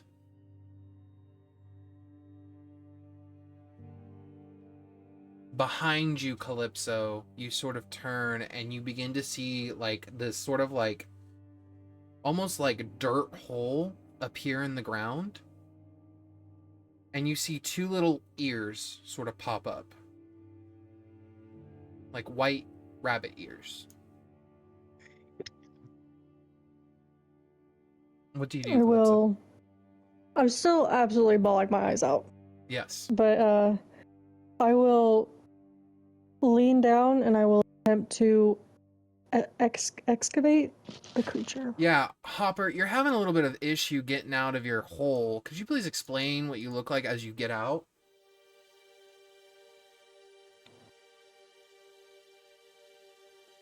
You see a about 5 foot tall humanoid rabbit in a bright purple fancy suit with a matching top hat. Of course I And do. He has a very nice walking cane, and he has a pocket watch in his left breast pocket attached to a chain. And Hopper, just so you are aware, you know of everything that has happened to this party up until this point, and what they are staring at, the city that is rising into the sky, is the remade city of Nethril. Oh, I see. And you know this because you were told by the God of Time when he sent you here. You realize you are down 2 party members, it appears. You need to find them both. As well as the other divine artifacts. You do see in front of you a crying Calypso and a Ragnar that is breathing heavily. You guys look like you're pretty beat up there. Could you use a little help? I can't even form words. Ragnar just sort of looks down at Calypso and says, "We have to keep going. We can't let this be in vain." Well, come, friend. This is no good place to die. And I'll take his hand and cast Cure Wounds Go ahead. as soon as I can find it. Oh, hang on. Hold on. Hopper's like, hold on. I gotta pull out that spell book real quick. I gotta pull up different character sheet. Yeah. I'm still got Gideon up. But okay. I'm gonna. That is what I'm gonna do. But give me a second. I have That's to fine. get it pulled up here. You're fine. Calypso, as you cry, you hear Echo say, "Cry now, because you don't have time to do it later. Let it all out. Let as much out as you can. Because These are the end times.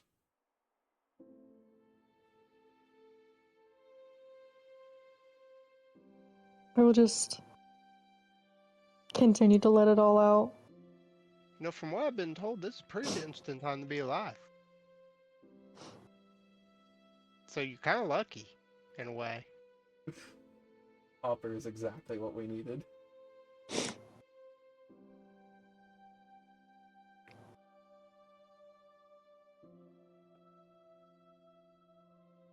I just lost 2 friends and a man who wore my face. I just need a moment. I understand that.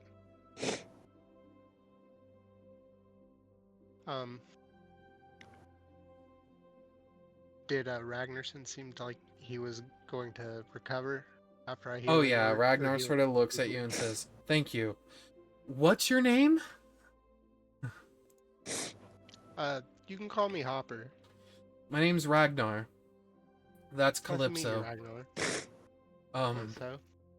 We've had a very interesting, and you watch as all of a sudden Ragnar is shunted to the side for just a second as a teleportation circle opens up beneath him, and this like Cyclopean man steps out.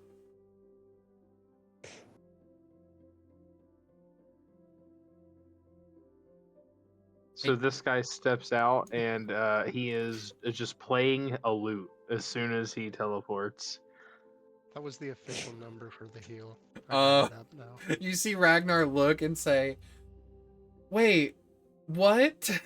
As he looks at you and says, "Are you related to Seymour?" So everything I say is a little sing-songy, and he just goes, "Hello, friends. I'm Ivan, son of Seymour, here to help play a Wait. song." Ragnar just stares at Calypso and say, "When did he have a son?" Why do you Cyclopeans are think I crazy. would know that? I honestly don't know. I'm gonna be honest. I was on the ground most of that fight, trying to stay alive. Right. Hang on, let me We check can. the index. No, it said nothing about Seymour's son. You all of a sudden get Well, son's a strong word. You see, Cyclopeans can reproduce by asexually budding. So really, I'm kind of like a Seymour adjacent clone. I just want But you I'm guys. way cooler, and he like flexes. He's huge. I just compared want to you guys to Seymour. know how fucking So you're like terrible this like is. a demigod? Calypso is actively bawling her eyes out, and you guys are just like, Listen, "Yeah, he I'm just fucking got here. strong." He doesn't know, man. He's working his way I'm not there. traumatized yet. Ivan, you look up and you see the magic floating city of just dark anti-weave magic floating above you.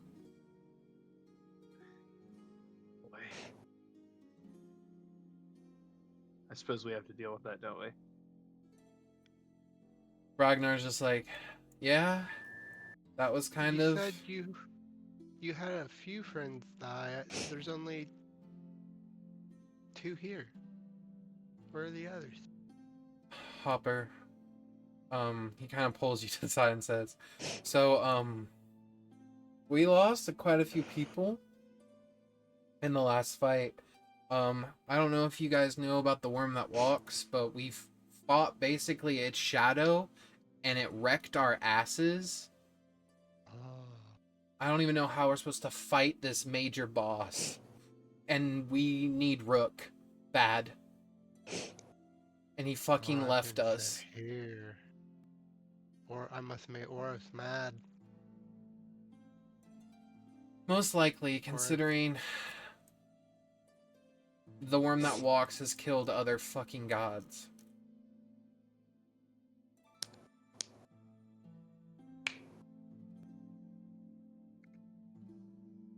Yeah, that we gotta find a way to write that. Ivan will kind of bend down and seeing the distressed Calypso and kind of the situation at hand, and just kind of lay a hand on her shoulder. I can't say anything about your father, but the other 2 aren't really gone. They're around. In fact, if you can still use magic, that means they're really around.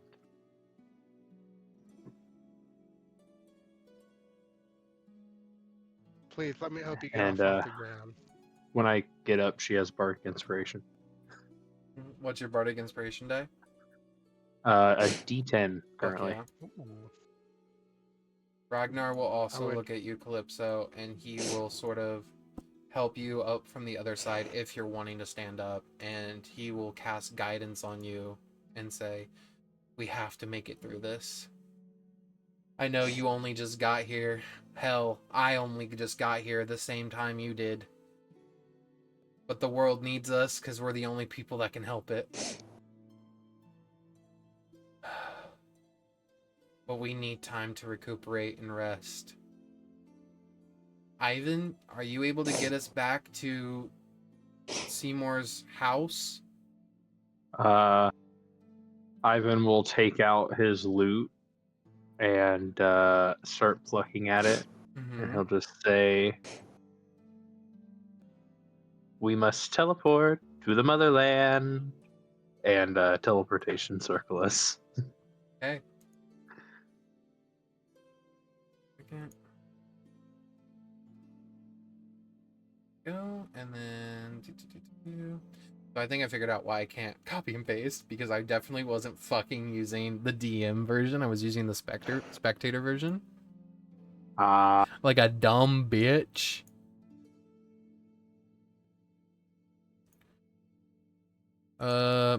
That's gonna be fucking awkward, but gonna be leaving that one.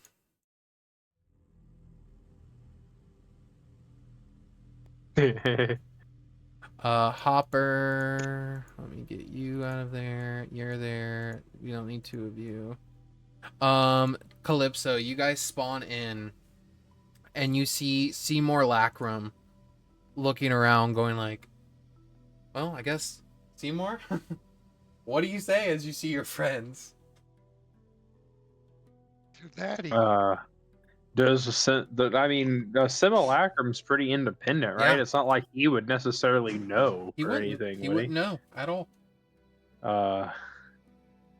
How'd it go? Ivan left in a hurry. Ragnar's gonna walk up and be like, "When did you have a son?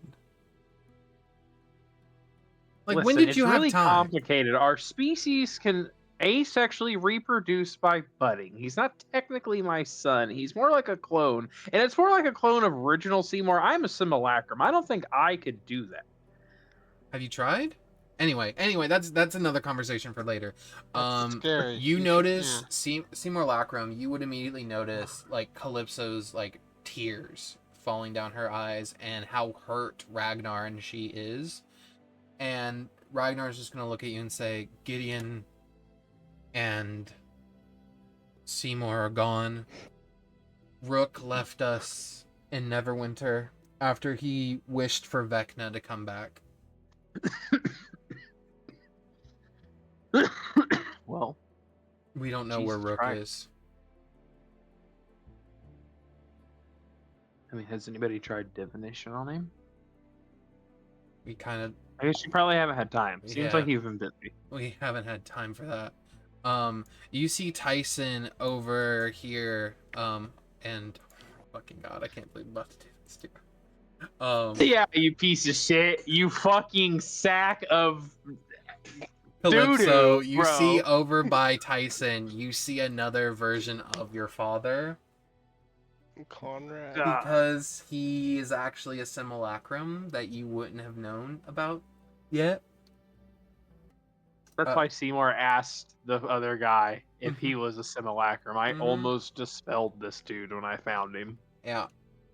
So, Calypso, you kind of look over to Tyson and see another exact replica of your father with a young tiefling wizard, essentially, teaching him the basics of magic.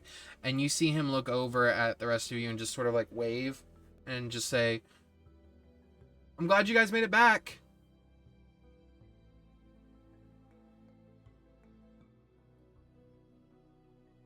I don't know. My dad says that? Yeah, the man that looks exactly like your father says that. This simulacrum didn't even know really much about Seymour. if I So when remember you look at correctly. this simulacrum, Calypso, because simulacrums don't age from the point that they're made, he looks like a very young version of your father. Like, I would almost say 21 years old.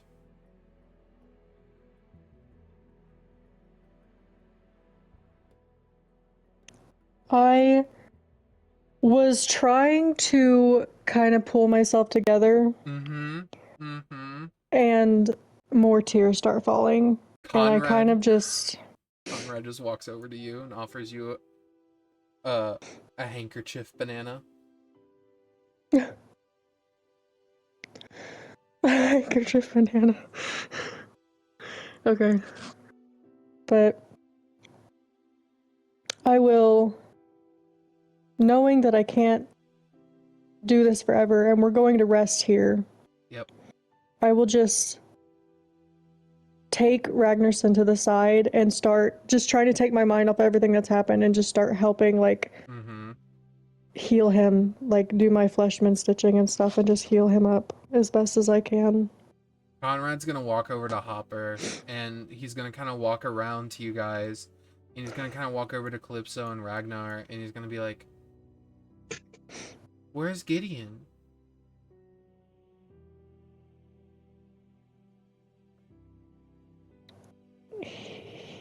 They said he and Seymour went to the next place.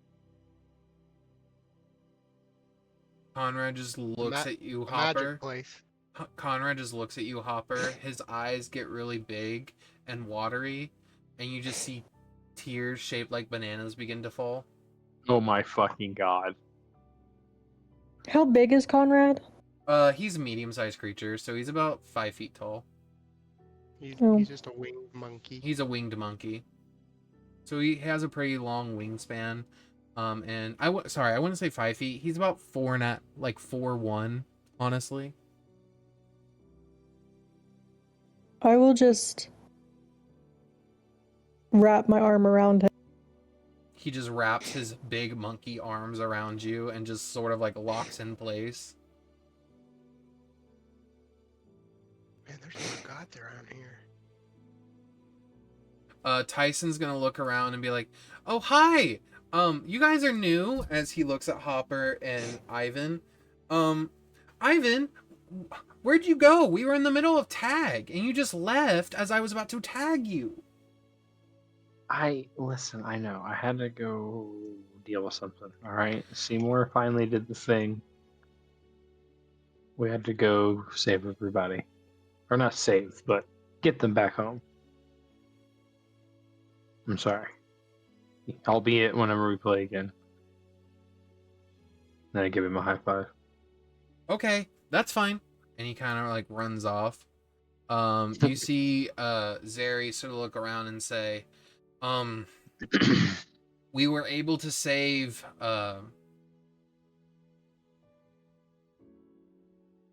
Pyra as well as Avarice. They're inside if you need to speak with them. The wizard towers in Neverwinter started to rise up as if they were floating again, and people thought magic was returning. But as they rose up, they were pulled away from Neverwinter with most of the wizards inside of them. Pyra and Avarice were able to jump out, and they were saved by, and you just see off in the corner a man with like a wagon and a bird on his shoulder just sort of wink at you all and just take off into the air. God, Jesus. So, no. He saved them. I'm gonna be completely honest with you. I didn't want to take him here, but he seemed to know that we needed to come here, and so I just let him drive. Since there were things coming out of, like, I don't know, a void scar at one point over Neverwinter, and he pulled out a Gatling gun out of his wagon and started to kill them. So we just let him do whatever he wanted, in all honesty. That's what we did. I'm just nodding furiously. Yeah, absolutely. But he said if you needed to call him, and he kind of tosses out to you this card. It's Birdie's taxi service. Or Benji's taxi service. Yeah. Benji and Excellent. Birdie. Okay. Thank you. I wish I could have met your master, Conrad. They say he was a good wizard. One of the best. Conrad just turns and looks. He also changed time once and changed abjuration magic to protection magic. Wait a minute, how do we know that? And turns to Hopper. How do we know that abjuration magic used to be protection magic? And Hopper, you would know that the reason why it took you so long to get here, considering you were told to come here immediately, was because you were immediately sent on another quest to fix a time paradox where someone fell through time and changed the name of one of the schools of magic permanently. So you had to go fix that real quick. Okay. I almost forgot about that.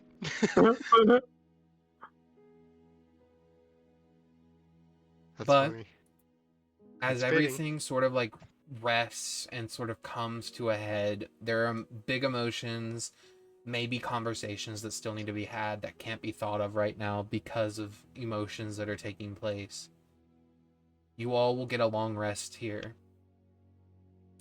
and your adventure continues, as there is still a world that needs saving.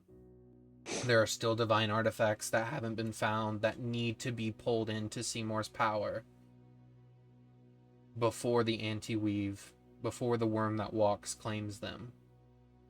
People need to know what happened here today. But I think this is where we'll end tonight's episode. Thank you all for Shit. playing. Have a great evening.